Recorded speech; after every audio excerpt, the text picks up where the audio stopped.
NCERT, SCERT, MCQ series में आप सभी का एक बार फिर से स्वागत है।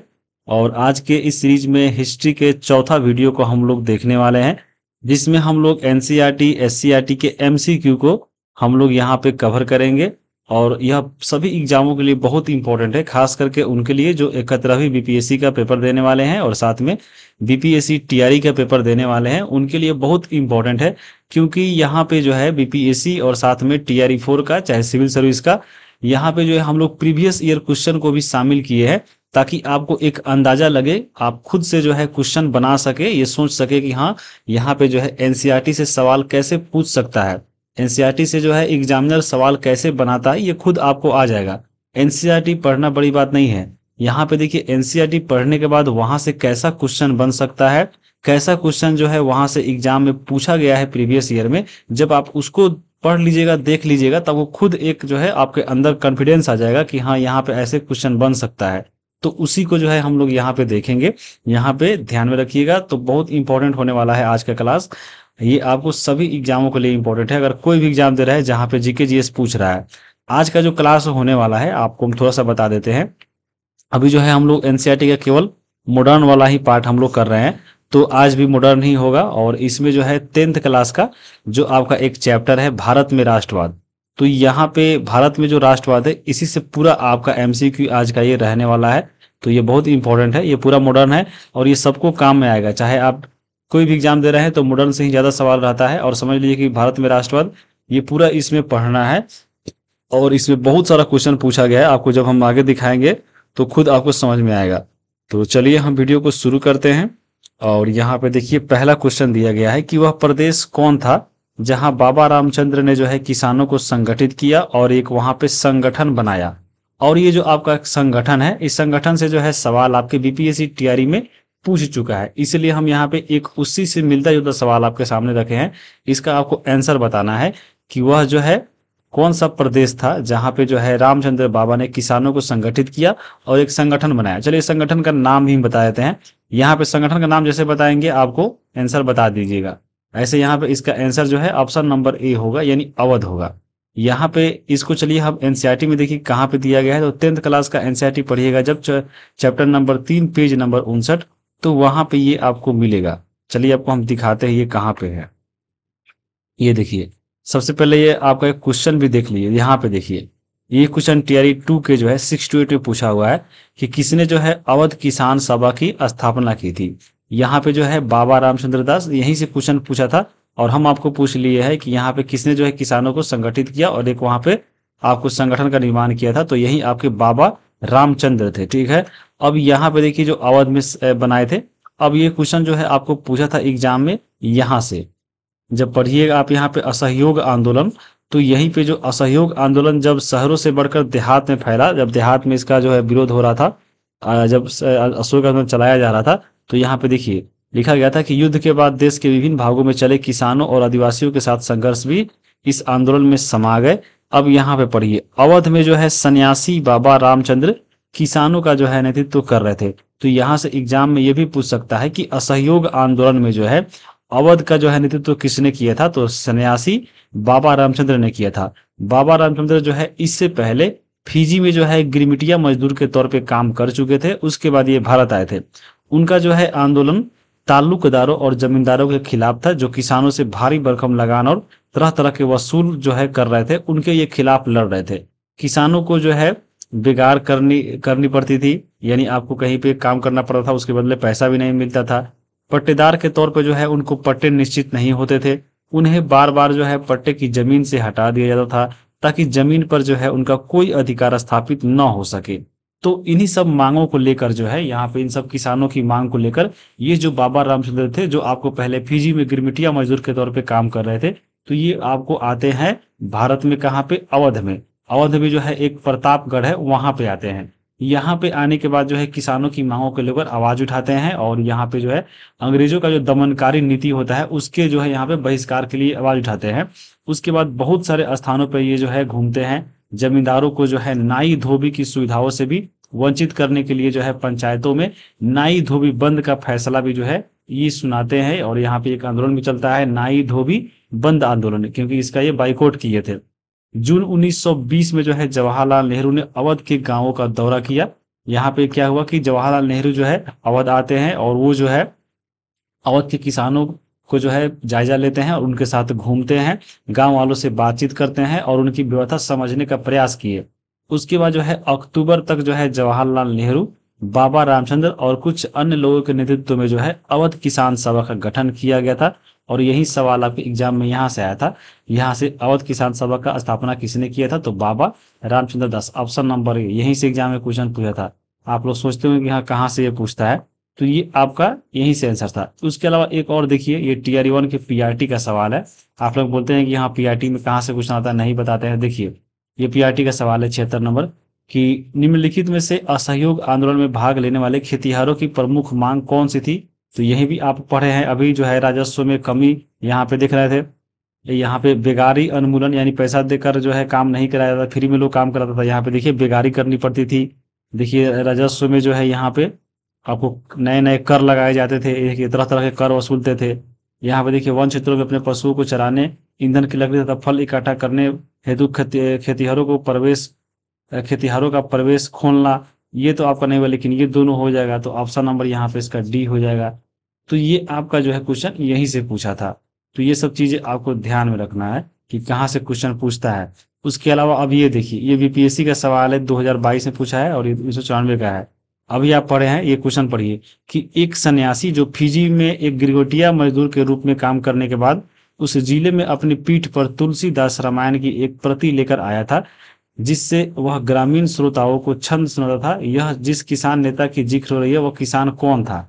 तो अभी आप ऊपर पढ़े हैं कि यहाँ पे जो बाबा रामचंद्र थे, वो आपको उससे पहले गिरमिटिया मजदूर के तौर पे फिजी में काम कर चुके थे। तो वह थे बाबा रामचंद्र, और ये आपको भारत में आके अवध में जो है अवध किसान सभा का गठन करते हैं। तो यहीं से सवाल पूछा था, आप देख सकते हैं। अब देखिए एक और क्वेश्चन देखिए कि नाई धोबी बंद सामाजिक बायगोट का एक स्वरूप था जो 1919 में चलाया गया था। अभी आप देखे हैं जो नाई धोबी बंद जो है बाबा रामचंद्र के द्वारा ही चलाया गया था, और ये आपको किसानों के द्वारा चलाया गया था प्रतापगढ़ जिले में। ये जो आपका अवध है उसी में पड़ता था प्रतापगढ़ जिला।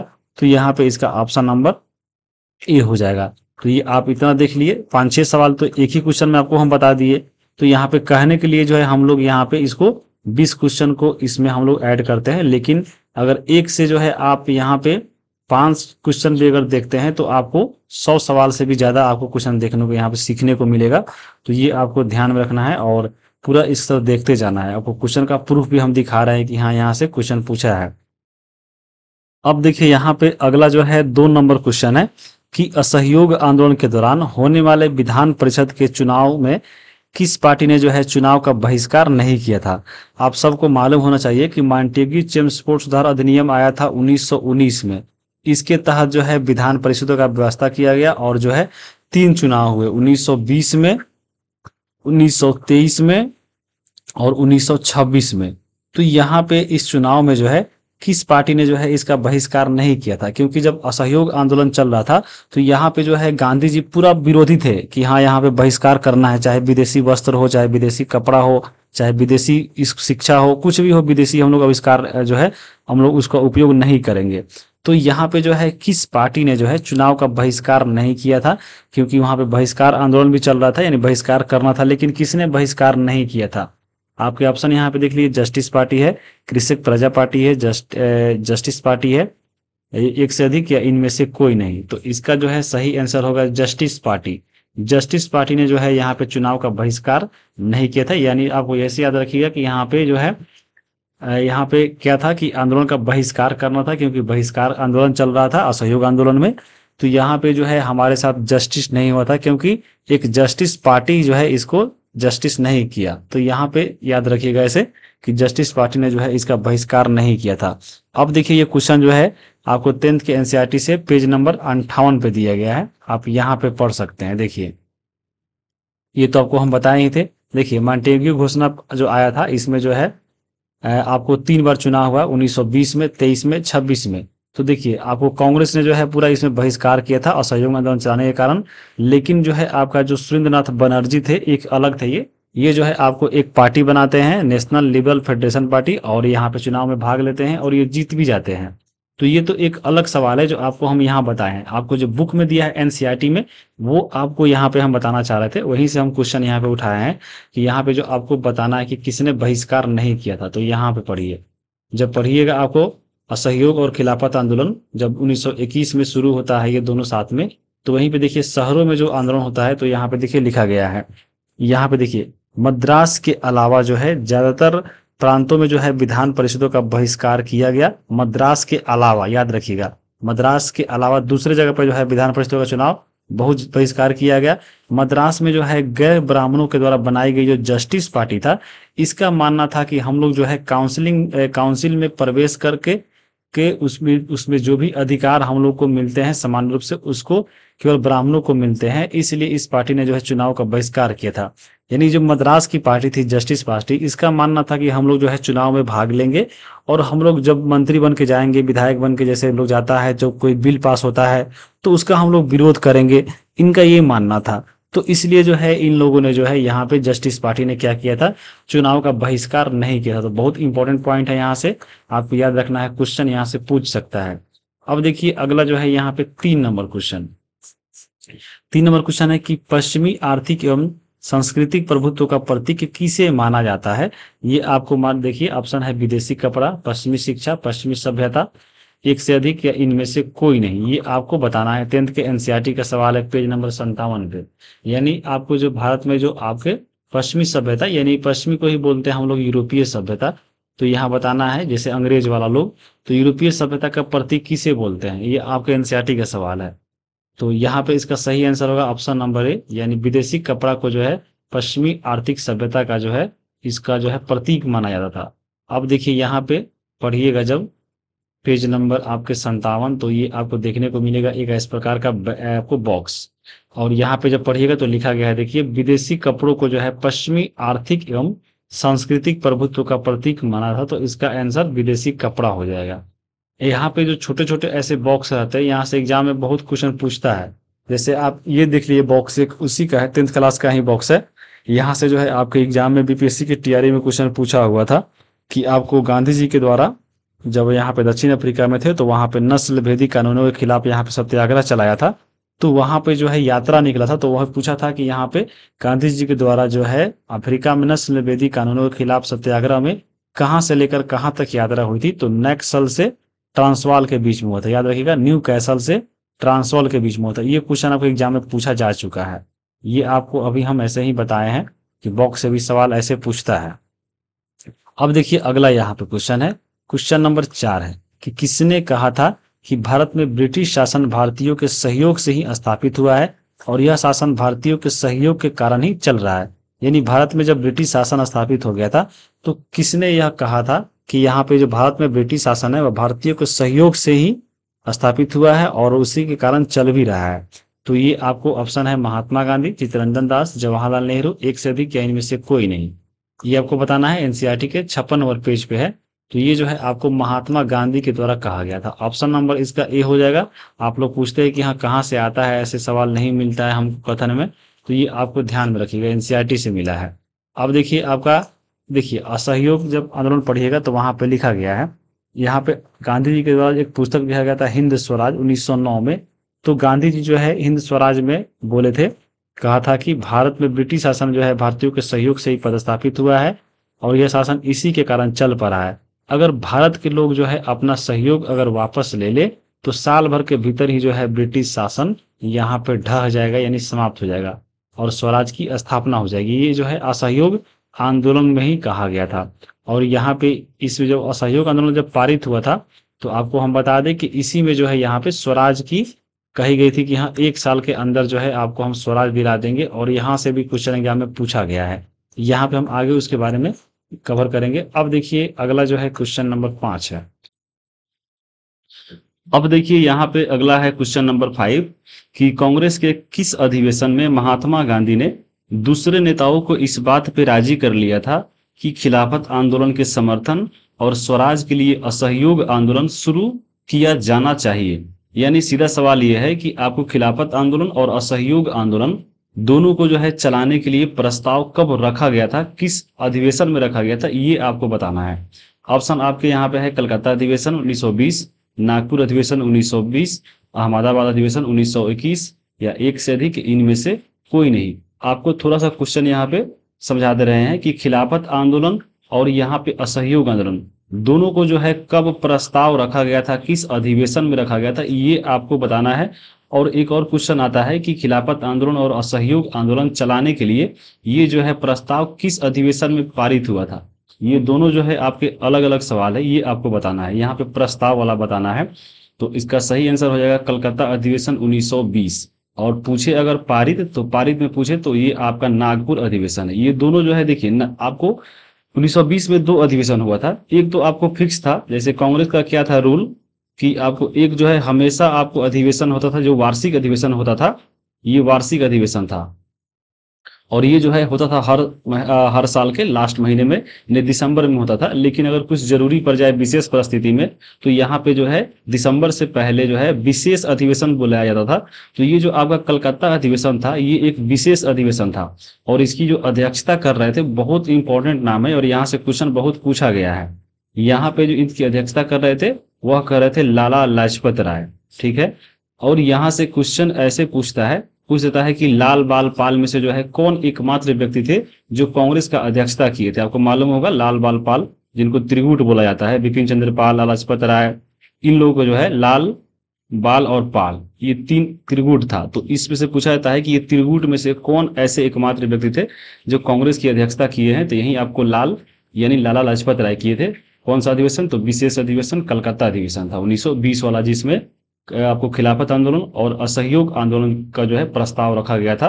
हालांकि ये विरोध किया गया था और ये पारित नहीं हुआ था। आगे चलकर जो है जो दिसंबर में हुआ आखिरी वाला, इसमें जाके पारित हुआ था। और ये जो कलकत्ता अधिवेशन विशेष अधिवेशन हुआ था, ये सितंबर में बुलाया गया था, सितंबर 1920 में। ये ध्यान रखिएगा। तो इसका सही आंसर आपको ऑप्शन नंबर ए हो जाएगा। अब देखिए आपको ये बुक में कहाँ दिया गया है, चलिए यहाँ पे अब देखते हैं। और बहुत क्वेश्चन यहाँ से पूछा है। ये देखिए, ये जो ग्रीन कलर से हाईलाइट किया गया है, देखिए सितंबर 1920 में जो है कांग्रेस के कलकत्ता अधिवेशन में महात्मा गांधी ने जो है दूसरे नेताओं को भी इस बात पे राजी कर लिया कि खिलाफत आंदोलन के समर्थन और स्वराज के लिए जो असहयोग आंदोलन है शुरू किया जाना चाहिए। यानी दोनों का जो है करने के लिए सभी नेताओं को जो है मना लिया था, यानी प्रस्ताव रखा था। तो ये सवाल ये हो गया। अगर पूछे कि कब पारित हुआ, तो देखिए यहाँ पे है आखिरकार दिसंबर 1920 में जो वार्षिक अधिवेशन होता था, तो वह नागपुर अधिवेशन हुआ। और यहाँ पे क्या हुआ कि एक समझौता हुआ और असहयोग कार्यक्रम पर जो है स्वीकृति की मोहर लगी गई, यानी वहां पे जो है यह संकल्प पारित हो गया। तो ये आपको पूछे कि हाँ कब पारित हुआ, तो कांग्रेस अधिवेशन नागपुर में। और कब यहाँ पे प्रस्ताव रखा गया था, तो खिलाफत और ये 1920 के कलकत्ता अधिवेशन में। ये 2 बहुत इंपॉर्टेंट है, ये दोनों आपको याद रखना है। बाकी जो है यहाँ पे बहुत सारे सवाल पूछे जाते हैं, जैसे खिलाफत आंदोलन चला था, आपको मालूम होगा खिलाफत आंदोलन क्यों चला था। तो देखिए आपको इससे पहले जो है 1914 से लेकर 1918 तक जो है आपको प्रथम विश्व युद्ध हुआ। प्रथम विश्व युद्ध में आपको मालूम होगा कि यहाँ पे जो तुर्की है, जो आपको तुर्की है वो हार गया था। तुर्की, जर्मनी ये सब हार गया था और ब्रिटेन जो है जीत गया था। तो यहाँ पे तुर्की जब हारा, तो तुर्की में जो है सभी मुस्लिमों का, उस समय पूरे विश्व में जितने भी मुस्लिम थे, तो उनके लिए एक जो है आप बोल सकते हैं कि हाँ वहाँ पे जो है आध्यात्मिक नेता, इस्लामिक विश्व गुरु जिनको लोग बोलते थे, वह बोलते थे खलीफा को, एक खलीफा को बोला जाता था तुर्की में। तो यहाँ पे जब यहाँ पे तुर्की का ही खलीफा था, तो क्योंकि तुर्की जब हार गया विश्व युद्ध में, तो जितने भी जीत गए थे, जैसे ब्रिटेन जीत गए थे, तो इन पे जो है अनेक सारा संधि थोपा गया। और उस संधि के तहत क्या हुआ कि जो भी खलीफा का शक्ति था उसको छीन लिया गया। वहां पे इस्लामिक शक्ति को बहुत सारा आघात पहुंचा। तो इसलिए जितने भी विश्व के सारे मुस्लिम थे जितने देश में, तो वो लोग जो है इसके लिए अपना अपना आंदोलन किए। तो भारत के जो मुस्लिम थे वो जो है चलाए खिलाफत आंदोलन, और यहाँ पे पूरा मुस्लिम थे। और उसी समय अगर देखिए भारत में, तो यहाँ पे गांधी जी जो है असहयोग आंदोलन चलाने वाले थे। तो यहाँ पे गांधी जी ये सोचे कि अभी ही बहुत अच्छा मौका है कि क्यों ना मुस्लिमों को और यहाँ पे जो हिंदुओं को एकता किया जाए, यही खिलाफत आंदोलन और असहयोग आंदोलन को मिला दिया जाए, ताकि यहाँ पे हिंदू मुस्लिम एकता एक हो जाए और अंग्रेजों को यहाँ से हम लोग आसानी से यहाँ पे भगा सकते हैं। तो इसलिए खिलाफत आंदोलन और असहयोग आंदोलन को जो है एक जगह प्रयास किए थे लाने के लिए गांधी जी ने। तो यही यहाँ पे लिखा गया और क्वेश्चन यहाँ पे देखिए पूछा गया, यहाँ पे पढ़िएगा तो पता चलेगा। ये देखिए सवाल आपका उसी से है, TRE 3 के 68 का। ये देखते हैं, देखिए महात्मा गांधी पूरे भारत में भी जो है ज्यादा जनाधार वाला आंदोलन करना चाहते थे, जिसमें ज़्यादा लोग जुड़ सके। लेकिन उनका मानना था कि हिंदू मुस्लिम एक दूसरे के नज़दीक लाए बिना जो है यह आपको सफल नहीं हो सकता है। उन्हें लगता था कि खिलाफत आंदोलन का मुद्दा उठाकर वे दोनों समुदायों को यानी हिंदू और मुस्लिम को नज़दीक ला सकते हैं। पहले विश्व युद्ध में ऑटोमन तुर्की की हार हुई थी और इसका मतलब ये हुआ, अफवाह फैल गया चारों तरफ कि इस्लामिक विश्व के आध्यात्मिक जो नेता थे जिनको खलीफा बोलते थे, उन पे जो है बहुत सारा जो है संधि थोपा गया और उनके शक्तियों छीन लिया गया।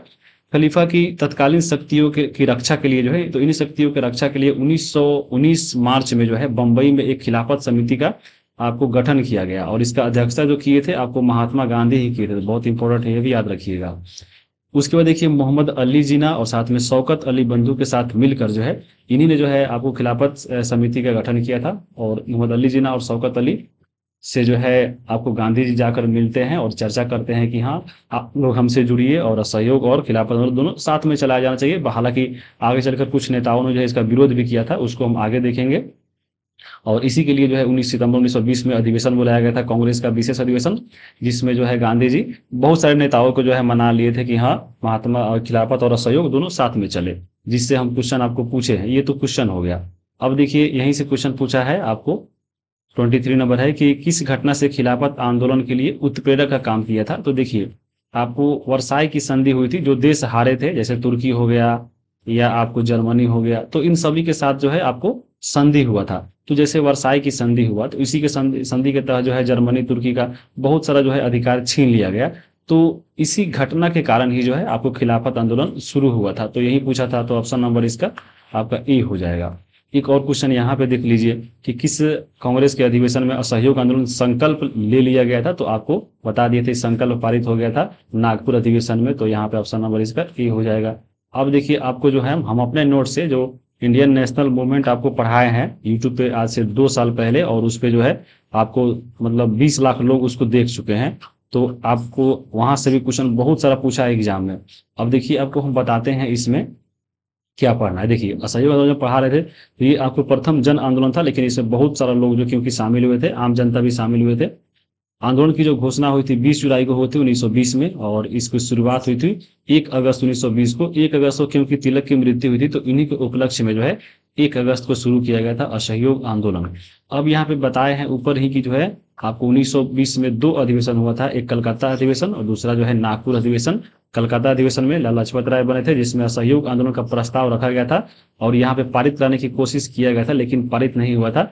इसका विरोध हुआ था। ये विरोध किए थे एनी बेसेंट, चित्तरंजन दास, ये लोग जो है इनका विरोध किए थे। विरोध इसलिए किए थे क्योंकि पहले से जो भी कांग्रेस का था कि कांग्रेस में एक लक्ष्य आपको घोषित होता था कि हाँ इस लक्ष्य पे हम लोग काम करेंगे।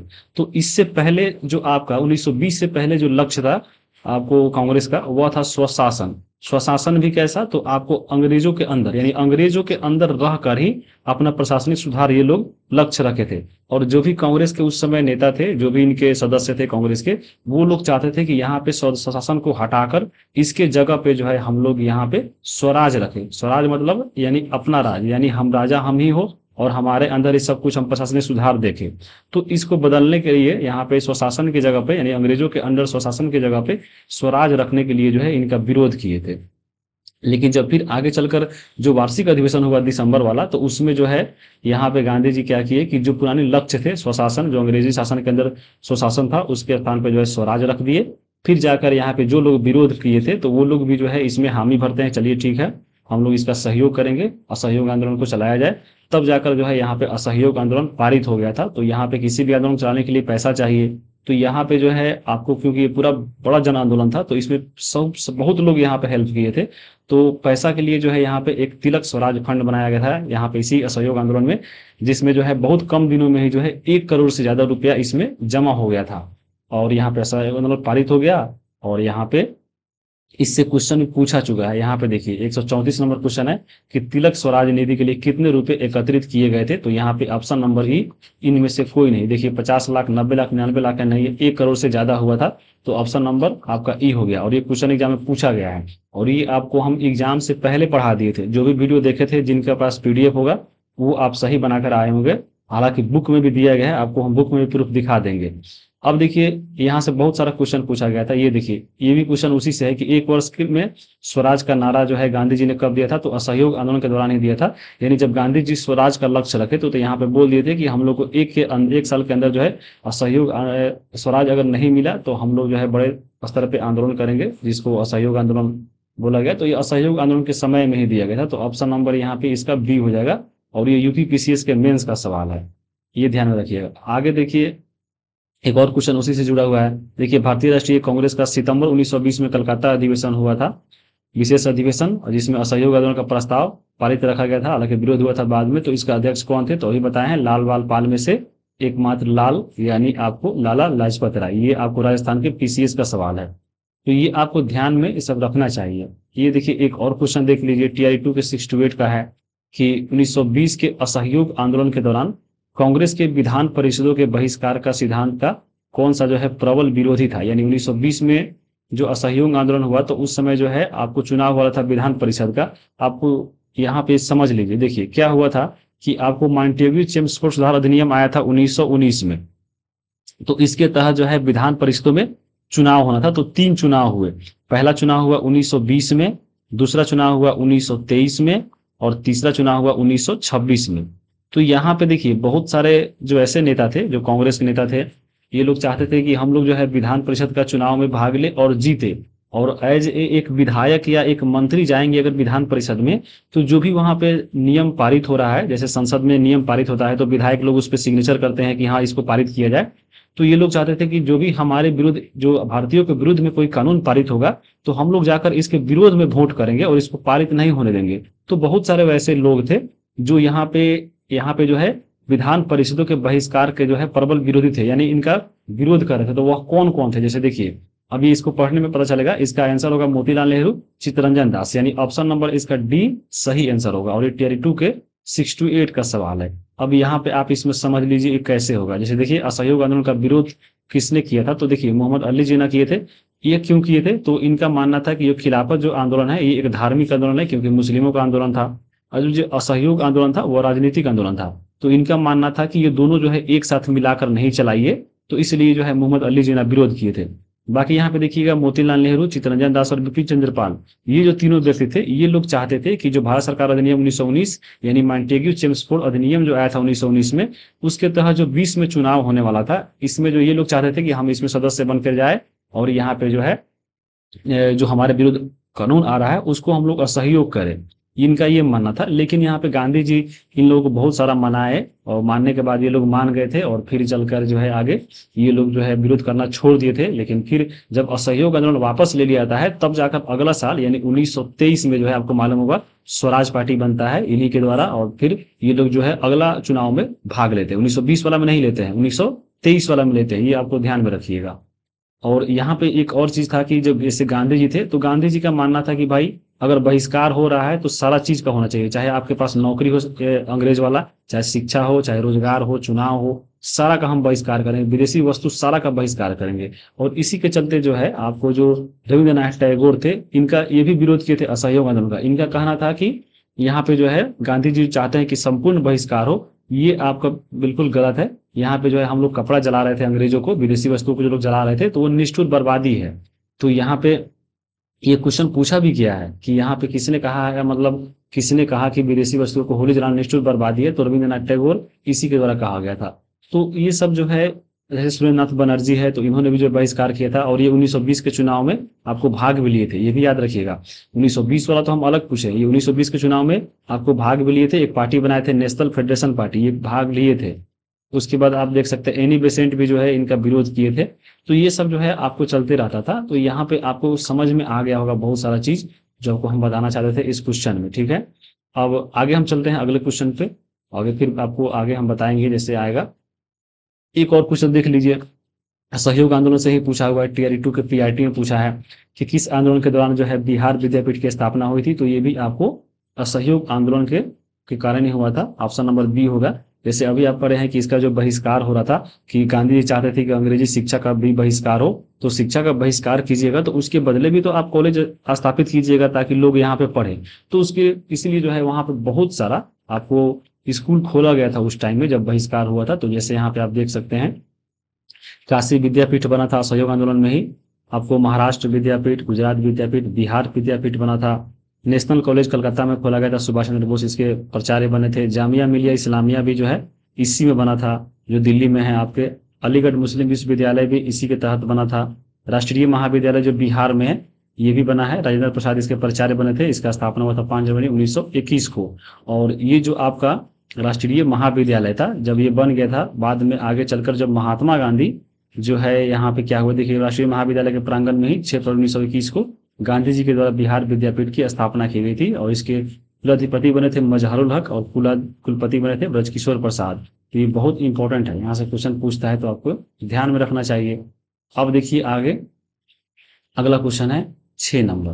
देखिए 6 नंबर क्वेश्चन है कि असहयोग आंदोलन के दौरान आंध्र प्रदेश के गुड्डेम पहाड़ियों में जो है फैले उग्र गुरीला आंदोलन का नेतृत्व किस व्यक्ति ने किया जो अपने आप को ईश्वर का अवतार मानता था और उसे गोलियां भी जो है नहीं मार सकती थी। तो इनका नाम बताना है कि असहयोग आंदोलन जब चल रहा था तो जब जनजाति लोग इसमें शामिल हुए तो इसमें कौन सा जो है जनजाति जो आंध्र प्रदेश के गुड्डेम पहाड़ियों में रहते थे वो उग्र गोरिल्ला आंदोलन करते थे और ये जो व्यक्ति थे अपने आप को ईश्वर का अवतार मानते थे और इनका मानना था कि हमें गोली भी लग जाएगा तभी हम जिंदा रहेंगे, नहीं मर सकते हैं, यहाँ पे मार नहीं होगा, हाँ ठीक है, नहीं मार सकते थी।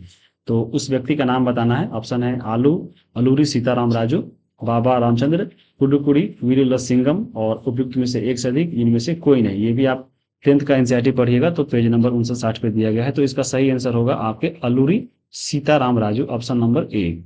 अब देखिए यहाँ पे कहाँ पे दिया गया, यहाँ पे आइए। देखिए जब यहाँ पे असहयोग आंदोलन जब फैल रहा था 1921 में तो यहाँ पे आप पढ़ सकते हैं कि आदिवासी किसानों ने जो है महात्मा गांधी के संदेश और स्वराज के विचार को और कुछ मतलब निकाल लिया। जैसे उदाहरण के लिए अगर हम बात करें तो आंध्र प्रदेश के गुडेम पहाड़ियों में 1920 के दशक शुरुआत में जो है एक उग्र गुरिल्ला आंदोलन फैल गया। जैसे गांधी जी थे, आपको मालूम होगा अहिंसावादी थे, तो इनका कहना भी था कि आपको जैसे चला था असहयोग आंदोलन तो इनका कहना भी था कि जो भी आंदोलन होगा असहयोग होगा, आपको अहिंसावादी होगा, कोई इसमें मारधार नहीं होगा, नहीं तो फिर हम वापस ले लेंगे, और वापस लिए भी थे। तो बहुत सारा इसका लोग जो है अपने अपने स्तर पे अलग अलग मतलब निकाल लिए थे। जैसे अब ना मोबाइल का जमाना हो गया कि फोन करके हम लोग पत्रचार कर देंगे कि हाँ ऐसे ऐसे नहीं करना है, लेकिन जितना तक बात फैला और आदिवासी लोग ये लोग थे तो ये लोग क्या किए कि थोड़ा उग्र हो गए। तो उग्र गुरिल्ला आंदोलन जो है आंध्र प्रदेश के गुडेम पहाड़ियों में चलाया था, तो वो आपके अलूरू सीताराम राजू थे। तो ये इसका ऑप्शन नंबर ऊपर हम आपको बता दिए हैं, ऑप्शन नंबर इसका ए हो जाएगा। ठीक है, अब यहाँ पे आगे आइए, अब देखते हैं आगे। ये देखिए अगला क्वेश्चन है आपको पेज नंबर 62 से कि स्वराज दल की स्थापना किस आंदोलन की असफलता की देन है। तो यहाँ पे देखिए जो अभी बताए हैं ऊपर जो है असहयोग आंदोलन जब चल रहा था, असहयोग आंदोलन, तो ये जो है आपको मालूम होगा 1922 को जो है एक घटना घटता है 5 फरवरी को, और वो आपको चौरी चौरा कांड घटना होता है।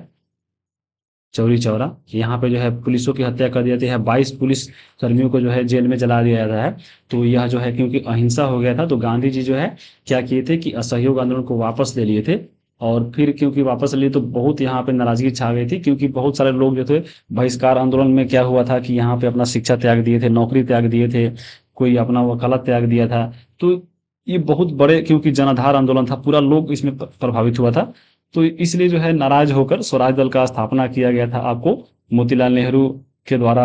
और साथ में तो ये स्वराज पार्टी जो बना था तो वही बता रहा है कि किस आंदोलन की सफलता का देन है, तो असहयोग आंदोलन के असफलता के देन है, क्योंकि असहयोग आंदोलन वापस लेने से ही स्वराज दल की स्थापना हुई थी। तो ऑप्शन नंबर इसका आपका ए हो जाएगा। अब यहाँ पे आप पढ़ भी सकते हैं, ये देखिए यहाँ पे देखिए सविनय अवज्ञा जब पढ़िएगा यहाँ पे तो लिखा गया है कि फरवरी 1922 में महात्मा गांधी ने जो है असहयोग आंदोलन वापस ले लिया था। वापस क्यों लिया था कि चौरी चौरा कांड हो गया था, बता ही दिए हैं आपको। उनको लगता था कि आंदोलन जो है हिंसक होता जा रहा है और सत्याग्रहियों को व्यापक प्रशिक्षण की जरूरत है। कांग्रेस के कुछ नेता इस तरह के जन संघर्षों को थक चुके थे। 1919 के गवर्नमेंट एक्ट ऑफ इंडिया के तहत गठित की गई प्रांतीय विधान परिषदों के चुनाव में हिस्सा लेना चाहते थे। बताया थे आपको भारत शासन अधिनियम 1919 या मांडलिक चेमशिप सुधार अधिनियम 1919 के तहत जो है प्रांतों में चुनाव हुआ और उसमें लोग हिस्सा लेना चाहते थे। उनको लगता था कि जो है परिषदों में रहते हुए जो है हम लोग ब्रिटिश नीतियों का विरोध करना और सुधारों का वकालत करना, यह भी जो है दिखावा भी महत्वपूर्ण है कि ये परिषद लोकतांत्रिक संस्था नहीं है, तो ये सब दिखाने के लिए जो है आपको लोग चाहते थे कि हम चुनाव में भाग ले और आपको जो है संसद का सदस्य बने और हम लोग ये लोग काम करते रहें। तो उसी के लिए जो है आपको चित्तरंजन दास और मोतीलाल नेहरू ने जो है यहाँ पे परिषद में वापस लेने जो है वापस लौटने के लिए कांग्रेस के भीतर ही स्वराज पार्टी का गठन कर डाला। और यहाँ पे आप देख भी सकते हैं, इससे क्वेश्चन भी पूछा गया है, देखिए यहाँ पे। तो जैसे यहाँ पे आप देख भी सकते हैं कि क्वेश्चन भी पूछा गया है आपको TR3 के PGT में। थोड़ा सा इसको हम आइए आपको थोड़ा डिटेल में बता देते हैं कि यह कैसे किया था। देखिए यहाँ पे आप थोड़ा समझने का प्रयास कीजिए। जैसे देखिए सबसे पहले आपको बताया था कि चौरी चौरा कांड जो हुआ था 5 फरवरी को उत्तर प्रदेश के गोरखपुर जिला में जो है चौरी चौरक नामक जगह है, जहाँ पे जो है आपको आंदोलनकारियों ने जो है पुलिस चौकी को आग लगा दिया था और यहाँ पे 22 पुलिसकर्मी की मौत हो गई थी। यह जो है 5 फरवरी को घटना घटा था। आगे चलकर 8 फरवरी को जो है गांधी जी को सूचना मिलता है और उस समय गांधी जो है आपको बारदोली में थे। जैसे ही पता चला, अब इसकी जांच हुई कि हाँ घटना आपको क्या सच में अहिंसावादी हुआ है, तो गांधी जी को पता चला। फिर आगे चलकर जो है 12 फरवरी 1922 को जो है यहाँ पे असहयोग आंदोलन को स्थगित कर दिया था और इसी के बाद जो है यहाँ पे नई पार्टी बनाया था लोग। जैसे यहाँ पे आप देख सकते हैं कि यहाँ पे देखिए स्वराज पार्टी की स्थापना हुई थी। देखिए ये जो है कारण क्या था, तो असहयोग आंदोलन का असफलता था और चौरी चौरा कांड का जो है कारण यहाँ पे इसका स्थगन हो गया। और आपको मालूम होगा कि मॉन्टेग्यू चेम्स्फोर्ड के तहत 3 चुनाव हुआ था, तो उसके बाद क्योंकि 20 में तो ये लोग भाग नहीं ले पाए थे आपको चित्तरंजन दास और मोतीलाल नेहरू, तो इसी के द्वारा अगला चुनाव होने वाला था 2023 में, सॉरी 1923 में। तो इसके लिए जो है आपको अगला यहाँ पे जो है अधिवेशन जब हुआ तो उसमें जो है ये लोग अपना पारित कराए कि हाँ हमको जो है अनुमति दीजिए कि हम लोग जो है कांग्रेस के भीतर रहते हुए हम लोग जो है आपको विधान परिषद के चुनाव में भाग ले। तो इसी के लिए जो है यहाँ पे 37वां कांग्रेस अधिवेशन हो रहा था गया में ही, यानी बिहार के गया में ही जो हुआ था आपका कांग्रेस का अधिवेशन आपको 37वां। और यहाँ पे जो है तेनई एक गांव का नाम है, वहीं पे हुआ था। इसके अध्यक्ष चित्तरंजन दास और यहाँ पे मुख्य विषय इसमें क्या था कि विधान परिषदों में परिवेश होना चाहिए कि नहीं, इसी पे चर्चा चली। और आगे चलकर यहाँ पे क्या हुआ कि प्रस्ताव रखा गया कि चुनाव लड़ने की अनुमति जो है नहीं मिलेगी। लेकिन आगे चलकर यहाँ पे जो है इसमें थोड़ा विवाद हुआ। बहुत लोग चाहते थे कि नहीं हम लोग जो है चुनाव में भाग ले और नहीं ले। जैसे देखिए चुनाव लड़ने के पक्ष में चित्तरंजन दास और मोतीलाल नेहरू थे, राजेंद्र प्रसाद, राजागोपालाचारी, वल्लभ भाई पटेल, ये लोग चाहते थे कि यहाँ पे चुनाव में भाग नहीं लिया जाए। फिर यहाँ पे क्या हुआ कि जब ये लोग नहीं दिया इनको अनुमति, तो फिर जो है ये लोग अपना अलग हटकर एक स्वराज का पार्टी बनाए। जैसे देखिए चुनाव नहीं लड़ने की अनुमति पारित होने पे कांग्रेस के अंदर ही जो है चित्तरंजन दास और मोतीलाल नेहरू जो है स्वराज पार्टी की स्थापना किए और फिर जो है स्वराज पार्टी का गठन हुआ, जिसमें जो है अध्यक्ष बनाया गया चित्तरंजन दास को और सचिव बने इसके मोतीलाल नेहरू और उनके अन्य सदस्य में विठल भाई पटेल भी थे। तो याद रखिएगा स्वराज पार्टी के अध्यक्ष कौन थे, चित्तरंजन दास थे और सचिव आपके मोतीलाल नेहरू थे। और यहाँ पे ये जो है अपना जब जीत गए, स्वराज पार्टी जब चुनाव में जीत गई तो ये विधान परिषद में गई वहां पे और बहुत सारा जो है आपको ऐसा कानून आया जो आपको जो हम लोग के लिए अच्छा नहीं था, उसको जाकर ये विरोध किए थे, उस पर अपना मत देते थे ये लोग।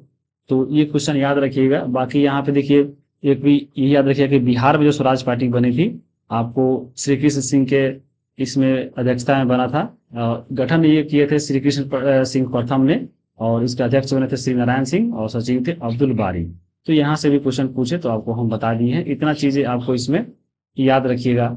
फिर आगे चलकर देखिए यहाँ पे जब चुनाव हुआ था आगे 1923 में, तो कांग्रेस का अधिवेशन भी हुआ था उस समय। तो उसमें यहाँ पे जो है क्या हुआ था कि जब वार्षिक अधिवेशन हुआ था तो उसमें स्वराज पार्टी को चुनाव लड़ने का अनुमति बाद में दे दिया गया था। तो ये सब आपको यहाँ पे याद रखना चाहिए। बाकी अब चलिए अब हम क्वेश्चन पे आते हैं जहाँ पे हम लोग पहले थे। अब देखिए आपको यही क्वेश्चन पूछा गया है, यहाँ पे देखिए पूछा है कि 1923 में स्वराज दल का अध्यक्ष कौन था, तो आपको बताए हैं चित्तरंजन दास, यानी option number A. Motilal Nehru जो है आपके सचिव थे, ये ध्यान में रखिएगा, हो सके आगे पूछ ले। अब देखिए अगला हम चलते हैं। इससे पहले एक और क्वेश्चन यहाँ पे देख लीजिए कि कांग्रेस के उदारवादी नेताओं की मुख्य मांगे क्या थी, यानी कांग्रेस के जो भी उदारवादी नेता थे ये लोग क्या चाहते थे। ये लोग चाहते थे कि प्रशासनिक सुधार हो, विधान परिषदों में चुनावी सिद्धांतों के प्रारंभ और निष्ठावान चरित्र। तो अभी आप पढ़े हैं कि जो कांग्रेस के उदारवादी नेता थे ये लोग चाहते थे, इसमें से बहुत सारे चाहते थे कि हम लोग विधान परिषदों का चुनाव में हिस्सा ले और परिषदों में रहते हुए जो है ब्रिटिश नियमों का विरोध करे, सुधारों की वकालत करे, ये लोग चाहते थे। तो देखिए प्रशासनिक सुधार ये लोग चाहते थे, लेकिन आपको सरकार के अंदर रहकर ही चाहते थे और विधान परिषदों के चुनावी सिद्धांत में प्रारंभ होना यानी शुरू होना चाहते थे, यानी ऑप्शन ए भी सही है और बी भी सही है, इसलिए इसका ऑप्शन आपको ऑप्शन नंबर डी आंसर होगा। तो ये भी यहीं से क्वेश्चन पूछा गया था। आगे देखिए और भी क्वेश्चन यहाँ पे है, देखिए कि भारतीय नेताओं की कौन सी पार्टी जो है संवैधानिक पार्टी बनी थी। तो यहाँ पे क्योंकि कांग्रेस के अंदर जो है मिला था और कांग्रेस जो है सारा कोई मिलकर इसमें वोट दिए थे कि हाँ बनना चाहिए कि नहीं बनना चाहिए, तो स्वराज दल जो है एक संवैधानिक पार्टी थी। तो इसका ऑप्शन नंबर आपका सी हो जाएगा। ये भी आपको TI3 के PGT का सवाल है। एक और क्वेश्चन यहाँ पे देखिए TI3 के PGT का ही सवाल है कि असहयोग आंदोलन को वापस लेने को अनेक को द्वारा जो है कट्टु विरोध किया गया था। तो देखिए किनके द्वारा असहयोग आंदोलन जब वापस लिया गया था तो किनके द्वारा जो है इसका विरोध किया गया था। तो देखिए आपको ब्रिटिश नौकरशाहों, कांग्रेस नेताओं या भारतीय उदारवादी नेताओं के द्वारा, या इनमें से एक से अधिक, या इसमें से कोई नहीं। इसका आंसर यहाँ पे क्या हुआ। तो देखिए जब असहयोग आंदोलन हुआ था तो जो भी आपको कांग्रेस के जो नेता लोग अंदर गए थे, क्योंकि ये लोग ही जो है इनका विरोध किए थे, तो ऑप्शन नंबर इसका बी हो जाएगा। कांग्रेस नेता क्यों किए थे, क्योंकि यहाँ पे बहुत सारे जो नेता लोग थे वो जो है अपना नौकरी छोड़ दिए थे। जिससे आप देख सकते हैं कांग्रेस आंदोलन का जब बहिष्कार हुआ था तो उसमें देखिए मोतीलाल नेहरू, चित्तरंजन दास, गोपालाचारी, वल्लभ पटेल, लाजपत राय, देखिए उसके बाद असफ अली, राजेंद्र प्रसाद, आसफ अली, ये सब जो है आपको वकील थे। और ये क्वेश्चन पूछा गया है इनमें से, राजेंद्र प्रसाद में क्वेश्चन पूछा था कि इनमें से कौन से जो है वकील है, तो राजेंद्र प्रसाद एक वकील भी थे। तो ये लोग जो है अपना वकालत छोड़ दिए थे इस आंदोलन में भाग लेने के लिए। बाकी यहाँ पे जो है 1920 के केंद्रीय विधानमंडल का चुनाव का भी बहिष्कार किए थे। और साथ में आगे चलकर बहुत इसमें आपका जो हुआ था, बहुत सारा जेल भी लोग गए थे। तो खुद कांग्रेस के नेता ही लोग जो है इस पे कटु आलोचना किए थे, बहुत सारा इसमें कथन भी बोले थे। ये आपको हम डिटेल में पढ़ा चुके हैं इनके क्लास में। तो इसका ऑप्शन नंबर आपका बी हो जाएगा। अब देखिए अगला यहाँ पे क्वेश्चन आइए। अब देखिए यहाँ पे अगला क्वेश्चन है क्वेश्चन नंबर 8 कि साइमन कमीशन जो है बिहार कब आया था। तो यहाँ पे ये बताना है, इससे बहुत डिटेल में क्वेश्चन पूछा हुआ है इसलिए हम बिहार से पूछ लिए हैं कि ये कब आया था। तो देखिए साइमन कमीशन जो है दिसंबर 1928 में ये बिहार आया था। और ये जो भारत आया था पूछता है, ये क्वेश्चन पूछा जा चुका है। तो भारत आया था आपको 1928 में ही, लेकिन ये 3 फरवरी को आया था। और ये एक और क्वेश्चन पूछा हुआ है कि साइमन कमीशन का जो है गठन कब है, आपको पूछा गया है 6 to 8 में, वो पूरा एग्जैक्ट डेट के साथ पूछा गया है। तो चलिए हम उसको भी देख लेते हैं। जैसे यहाँ पे देखिए ये क्वेश्चन है TI3 के PGT का कि साइमन कमीशन भारत कब आया था। तो यहाँ पे 1928 में आया था 3 फरवरी को। और ये देखिए आपको TI3 के 6 to 8 का सवाल है कि साइमन कमीशन के गठन की घोषणा कब की गई थी। तो ये आपको किया गया था 8 नवंबर 1927 को, जो आपको इस ऑप्शन में नहीं है। तो इसका आंसर ऑप्शन नंबर ई हो जाएगा। लेकिन यही अगर आप मेरा वीडियो या नोट्स लेकर अगर देखे होते तो ये क्वेश्चन आपको बना कर ले जाते, क्योंकि ये जो है हम लोग 2 साल 3 साल पहले ही जो है आपको यूट्यूब पे पढ़ा दिए हैं पूरा इंडियन नेशनल मूवमेंट के क्लास में। ऐसे यहाँ पे आप देख भी सकते हैं जो आपको साइमन आयोग आया था 1928 में। तो ये क्यों आया था पहले ये समझिए। देखिए साइमन आयोग जो आया था, इससे पहले अभी आपको बताया है कि मॉन्टेग्यू चेम्सफोर्ड अधिनियम आया था 1919 में। तो जब ये आया तो इसकी जो है जांच के लिए पहले ही बोल दिया गया था, जब ये आया था तो उसी में बोल दिया गया था कि 10 वर्षों के बाद जो है हम इसकी जांच करने आएंगे। और उसके लिए एक आयोग बनाया गया जिसका नाम रखा गया साइमन आयोग। यही जो है साइमन आयोग इसको जांच के लिए आना था। तो देखिए बोला गया था 10 वर्षों के बाद गठित होगी, लेकिन ये 2 साल पहले ही इसका गठन हो गया था। गठन होना था 1929 में, क्योंकि बोला गया था 10 साल के बाद, लेकिन ये इसका गठन जो है 1927 में हो गया। इसके भी पीछे कारण है। कारण ये है कि आपको ब्रिटेन में जो है चुनाव होने वाला था। तो उस समय जो तत्कालीन सरकार थी कंजर्वेटिव पार्टी की, तो यहाँ पे इनका मानना था कि अगर ये सरकार अगर फिर से बनी रही, सरकार में चुनाव के बाद अगर जीत जाती है तो ये जो है भारतीयों को ज़्यादा सहूलियत दे देगा, इसलिए जो है जल्दी लाया गया था। इसके बारे में हम बात करेंगे। तो साइमन कमीशन का गठन जो हुआ 8 नवंबर 1927 को हुआ और ये भारत आया 3 फरवरी 1928 को। और यहाँ पे इसका जब भारत पहुंचा जो है सबसे पहले मुंबई में, तो इसका बहुत जो है विरोध हुआ था। तो यही यहाँ पे लिखा भी गया, जैसे 1928 में जब साइमन कमीशन भारत पहुंचा तो उसका स्वागत जो है साइमन कमीशन वापस जाओ का से साथ में हुआ। साइमन गो बैक का नारा लगाया गया और कांग्रेस, मुस्लिम लीग सभी पार्टियों ने जो है इसका विरोध किया था। इस विरोध को शांत करने के लिए जो है उस समय जो वायसराय थे लॉर्ड इरविन थे 1929 में, याद रखिएगा 1929 में जो है उस समय वायसराय इरविन थे। तो यहाँ पे जो है साइमन आयोग का विरोध नहीं हो, इसके लिए जो है यहाँ पे इन्होंने डोमिनियन स्टेट्स का जो है हवाला दिया कि हम जो है आप लोग को डोमिनियन स्टेट्स देंगे और उसके लिए जो है आपको गोलमेज सम्मेलन का आयोजन कराया। बोला कि सबको आकर यहाँ पे गोलमेज सम्मेलन में भाग लीजिए, हम लोग जो है यहाँ पे डोमिनियन स्टेटस का बात करेंगे। और ये डोमिनियन स्टेटस होता क्या है, तो डोमिनियन स्टेटस समझिए कि आपको अंग्रेजों के अंदर ही रहकर जो है अपना स्वशासन चलाना वही होता है। जैसे कनाडा में उस समय चल रहा था, अंग्रेज उसमें आपको राजा थे और ये लोग जो है अपना शासन चला रहे थे उसके अंडर में रहकर, तो डोमिनियन स्टेटस भी उसी प्रकार का था। जबकि अगर आप पढ़िएगा इतिहास तो आपको हम पढ़ाए भी थे कि 1928 में जो है जब आपको भारतीयों के द्वारा, जब आपको मोतीलाल नेहरू के द्वारा जो है 14 सूत्रीय मांग किया गया था, तो उसमें जो है डोमिनियन स्टेटस जो है लोग मांगा था भारतीय लोग, तो ये लोग नहीं दिया था। उसके बाद जो है 1929 में आपको मालूम होगा पूर्ण स्वराज की मांग की गई थी आपको जवाहरलाल नेहरू की अध्यक्षता में लाहौर अधिवेशन में, तो पूर्ण स्वराज की जो है मांग 1929 में हो गई। अब यहाँ पे 1929 में ये लोग बोल रहे हैं कि हम लोग डोमिनियन स्टेटस देंगे, लेकिन हम लोग मांग किए थे 1928 में और हम लोग 1929 में मांग कर रहे हैं पूर्ण स्वराज की, और ये लोग जो है बात कर रहे हैं डोमिनियन स्टेटस पे। और उसके लिए गोलमेज सम्मेलन का ऐलान कर दिया कि आइए हम लोग इस पर बात करेंगे, लेकिन भारतीय जो है कांग्रेस जो है इसमें नहीं जाती है, इसका विरोध करती है। क्योंकि उस समय जो है आपको साइमन कमीशन जब चलता रहता है, साइमन आयोग 1928 में आता, उसके बाद पूरा विरोध चलता है, तो बहुत सारे नेताओं को जो है जेल हो जाती है और इसलिए सविनय अवज्ञा आंदोलन भी शुरू होता है 1929 में, तो बहुत सारे लोग जेल में होते हैं, इसलिए कांग्रेस इसमें भाग नहीं लेता है। तो ये विरोध चलते रहता है आगे, इसके बारे में हम आगे बात करेंगे। इतना समझिए कि 1928 में ये आपको भारत पहुंचा 3 फरवरी 1928 को, गठन हुआ था 8 नवंबर 1927 को। यहाँ पे बिहार पहुंचा 12 दिसंबर 1928 को। जब ये बिहार पहुंचा था तो यहाँ पे देखिए बिहार में जो साइमन कमीशन का विरोध हुआ था अनुग्रह नारायण सिंह के नेतृत्व में हुआ था। ये चीजें आपको याद रखना है, ये सब चीज। अब आगे यहाँ पे देख सकते हैं एक और क्वेश्चन इसी से पूछा हुआ है। यहाँ पे देखिए, ये देखिए प्रथम गोलमेज सम्मेलन के समय भारत का गवर्नर कौन था, तो अभी आप ऊपर पढ़े हैं कि लॉर्ड इरविन था 1929 में, और 1929 में ही जो है प्रथम गोलमेज सम्मेलन बुलाया था डोमिनियन स्टेटस देने के लिए। यहाँ पे आप पढ़ भी सकते हैं। देखिए अक्टूबर 1929 में भारत के लिए डोमिनियन स्टेटस का गोलमेज सम्मेलन बुलाया था कौन, लॉर्ड इरविन बुलाया था। तो यहाँ पे आपका इसका आंसर क्या होगा, Lord Irwin, option number C. ये TR3 के PRT का सवाल है, तो ये आप देख लिए। बाकी यहाँ पे आप और चीजें जो है आप देख सकते हैं। जो गोलमेज सम्मेलन बुलाया जा रहा था आपको इरविन के द्वारा, तो यहाँ पे देखिए गोलमेज का जो है आयोजन किया जाना था डोमिनियन स्टेटस को लेकर इरविन के द्वारा, और उन्होंने सिर्फ इतना ही कहा था कि भावी संविधान के बारे में जो है चर्चा करने के लिए गोलमेज सम्मेलन आयोजित किया जाएगा। यानी जो गोलमेज सम्मेलन होना था उसमें जो है डोमिनियन स्टेटस की बात करने के लिए, और साथ में जो है भावी संविधान यानी भविष्य में जो संविधान बनेगा उस पे जो है बात करने के लिए गोलमेज सम्मेलन का यहाँ पे आयोजन हुआ, आपको कराना था। इस प्रस्ताव में कांग्रेस के नेता जो है संतुष्ट नहीं थे।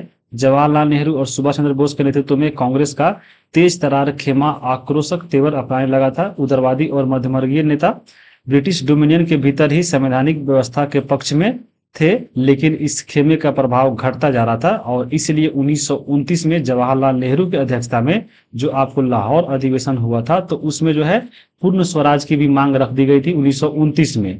लेकिन 1929 में ये लोग जो है डोमिनियन स्टेटस पे ही अटका था अंग्रेज लोग, इसलिए जो है इसका विरोध हुआ। और गोलमेज सम्मेलन में जो है प्रथम जो गोलमेज सम्मेलन हुआ तो उसमें जो है कांग्रेस भाग नहीं लिया था। यहाँ पे आप देख भी सकते हैं, क्वेश्चन भी पूछा हुआ है। देखिए ये तो आपको बता दिए कि हाँ कौन था। तो यहाँ पे देखिए जो साइमन कमीशन आया था, आपको बताया था कि इसका विरोध क्यों हुआ था, तो इसमें सभी अंग्रेज जो है सदस्य अंग्रेज थे, 7 सदस्य थे। जॉन साइमन इसका अध्यक्ष था, इसीलिए इसका साइमन आयोग नाम पड़ा था।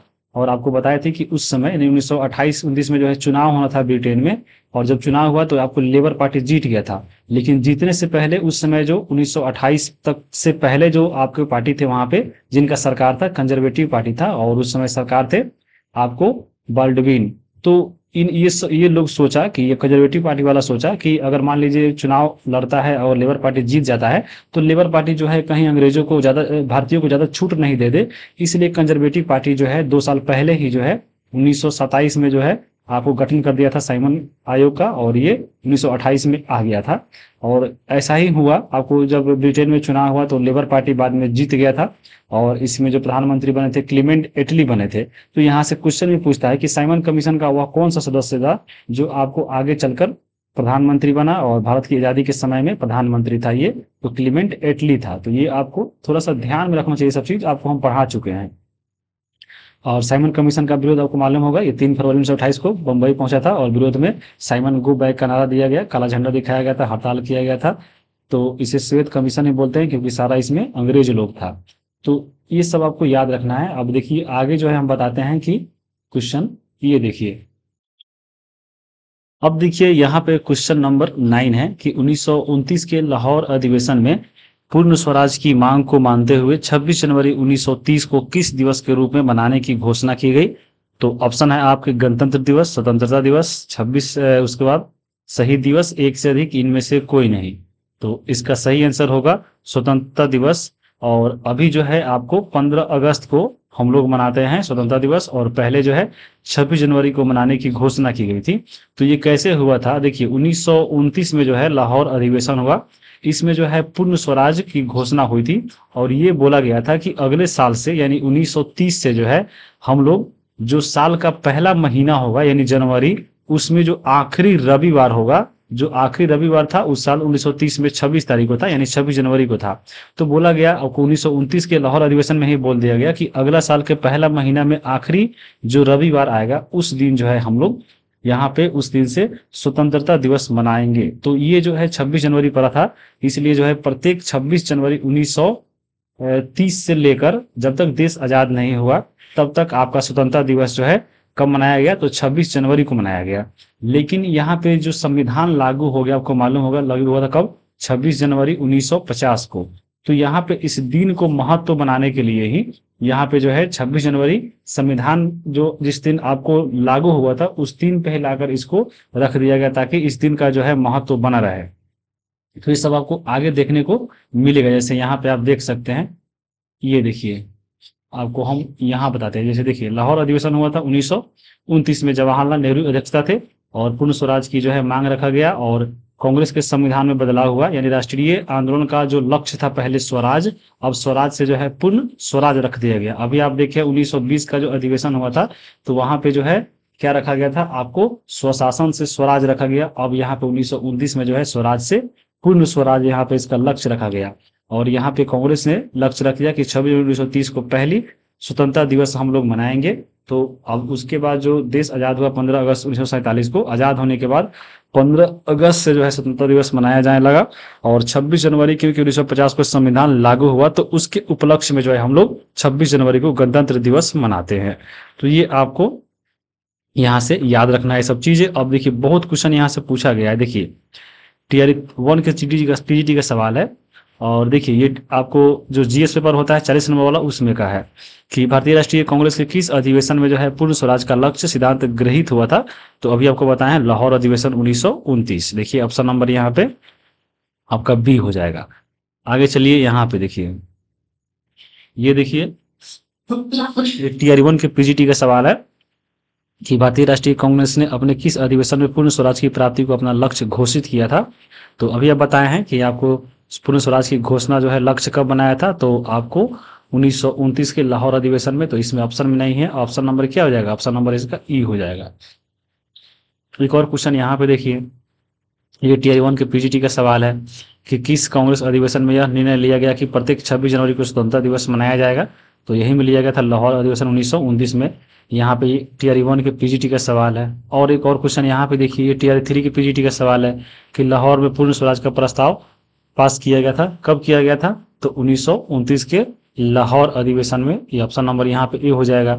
अब देखिए बुक में ये कहाँ पे दिया गया था, ये तो क्वेश्चन की बात हो गई, ऑप्शन नंबर इसका बी इसका सही हो गया। अब देखिए यहाँ पे पढ़िए, तो लिखा गया है देखिए कि 1929 दिसंबर में लाहौर में नेहरू की अध्यक्षता में कांग्रेस में लाहौर अधिवेशन में पूर्ण स्वराज की मांग को जो है औपचारिक रूप से मान लिया गया और तय किया गया कि 26 जनवरी 1930 को जो है स्वतंत्रता दिवस के रूप में मनाया जाएगा और इस दिन को लागू पूर्ण स्वराज के लिए संघर्ष की शपथ जो है उसमें लिया गया, पूर्ण स्वराज का लक्ष्य रखा गया। और इसी से जो है आपको हम क्वेश्चन यहाँ पे पूछे थे और बहुत सारा क्वेश्चन आपसे एग्जाम में पूछा गया है, वो भी हम बता दिए। बाकी आप यहाँ पे देख सकते हैं जो डोमिनियन स्टेटस की बात हो रही थी, तो आपको हम बताए हैं कि 1928 का जो कलकत्ता अधिवेशन हुआ था उसमें मोतीलाल नेहरू अध्यक्षता किए थे। तो इसमें जो है नेहरू पर रिपोर्ट जारी किया गया था आपको कांग्रेस के द्वारा, मोतीलाल नेहरू के द्वारा। और इसी में जो है डोमिनियन स्टेटस की मांग हुई थी, तो लेकर जो है आपको कांग्रेस के नेताओं में ही जो है विवाद हो गया था। क्योंकि जवाहरलाल नेहरू और सुभाष चंद्र बोस उसी समय, यानी जो कांग्रेस अधिवेशन हुआ था 1928 में, ये लोग चाहते थे कि उसी समय जो है पूर्ण स्वराज की मांग रखा जाए।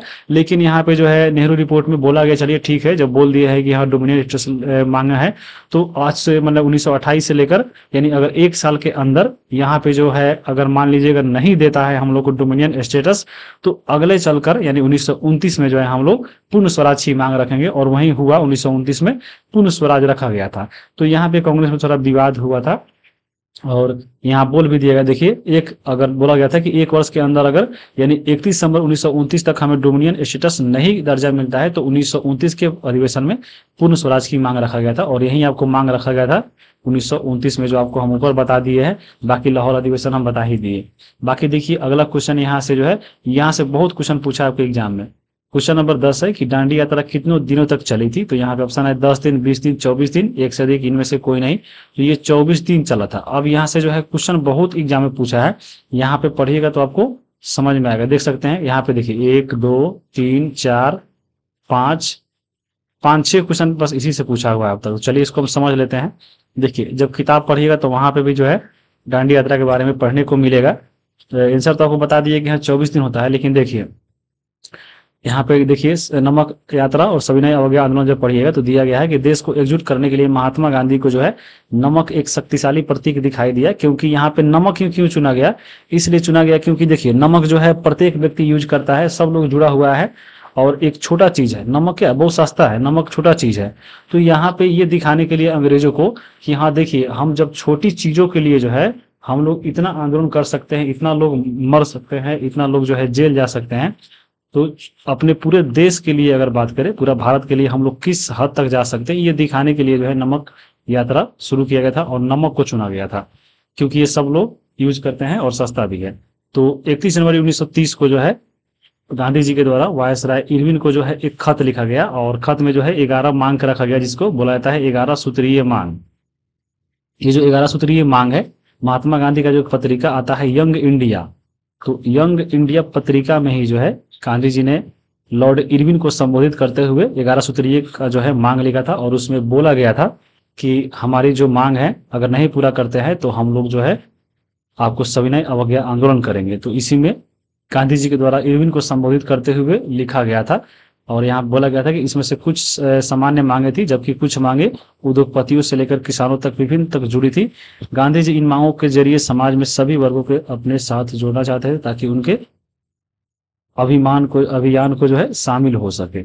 और इसी को लेकर जो है दांडी यात्रा शुरू किया गया था। अब देखिए यहाँ से बहुत क्वेश्चन आपके एग्जाम में आता है। महात्मा गांधी का एक यह पत्र जो है, जो 11 सूत्रीय मांगे थी, वह एक अल्टीमेट यानी चेतावनी की तरह था जो आपको इरविन को लिखा गया था। उन्होंने लिखा था कि अगर 11 मार्च तक उनकी मांगे अगर नहीं की गई तो कांग्रेस जो है सविनय अवज्ञा आंदोलन छेड़ देगी। इरविन झुकने को यहाँ पे तैयार नहीं थे, इसलिए जो है महात्मा गांधी अपने कथन अनुसार, इनके द्वारा बोला गया था कि हाँ अगर नहीं मानिएगा मेरा ये आपका अल्टीमेशन, तो हम लोग यहाँ पे सविनय अवज्ञा आंदोलन करेंगे। तो इसके लिए सबसे पहले दांडी यात्रा को चुना गया। तो महात्मा गांधी ने जो है अपने 78 विश्वस्त वॉलंटियरों के साथ जो है नमक यात्रा शुरू की। और यहाँ से भी एक क्वेश्चन पूछा गया, देखिए टीआर 2 के टीडीटी का सवाल है कि दांडी यात्रा में गांधी जी के साथ कितने स्वयंसेवियों ने प्रतिभाग जो है भाग लिया था। तो 78, ऑप्शन नंबर बी, और यही से क्वेश्चन पूछा था। तो यहाँ पे 78 जो है विश्वस्त वॉलंटियरों के साथ जो है गांधी जी नमक यात्रा पर निकले। और ये जो नमक यात्रा शुरू हुआ वह साबरमती आश्रम से, साबरमती पड़ता है अहमदाबाद गुजरात में, वहां से जो है साबरमती से गांधी जी के आश्रम से 240 किलोमीटर की दूर दांडी नामक गुजराती तटीय कस्बे में जाकर खत्म होनी थी। अब ये भी क्वेश्चन पूछा हुआ है कि आपको कितना दूर, तो यहाँ पे 240 किलोमीटर दूर यहाँ पे किया गया था। और ये देखिए ये टीआर 2 के 68 का सवाल है कि गांधी जी की प्रसिद्ध दांडी यात्रा को कौन सा आंदोलन बोलते हैं। तो नमक सत्याग्रह बोलते हैं क्योंकि इसमें नमक छोड़ा गया था। तो ऑप्शन नंबर इसका ए हो जाएगा। अब देखिए यहाँ पे ये भी लिखा गया है कि गांधी जी की टोली 24 दिनों तक जो है चली थी। अभी आपको हम यही सवाल पूछे थे कि कितने दिनों तक चली थी, तो 24 दिनों तक चली थी। और हर रोज जो है 10 मील का सफर करते थे, इसलिए 24 दहाई 240, यानी एक दिन में जो है तय था कि एक दिन में हम लोग जो है 10 मील की दूरी तय करेंगे। और यह 24 दिन चला था, यानी 240 मील। तो यहाँ पे ये भी आपको याद रखना है। उसके बाद देखिए यहाँ लिखा गया, गांधी जी जहां भी रुकते थे वहां हजारों लोग उन्हें सुनते आते थे।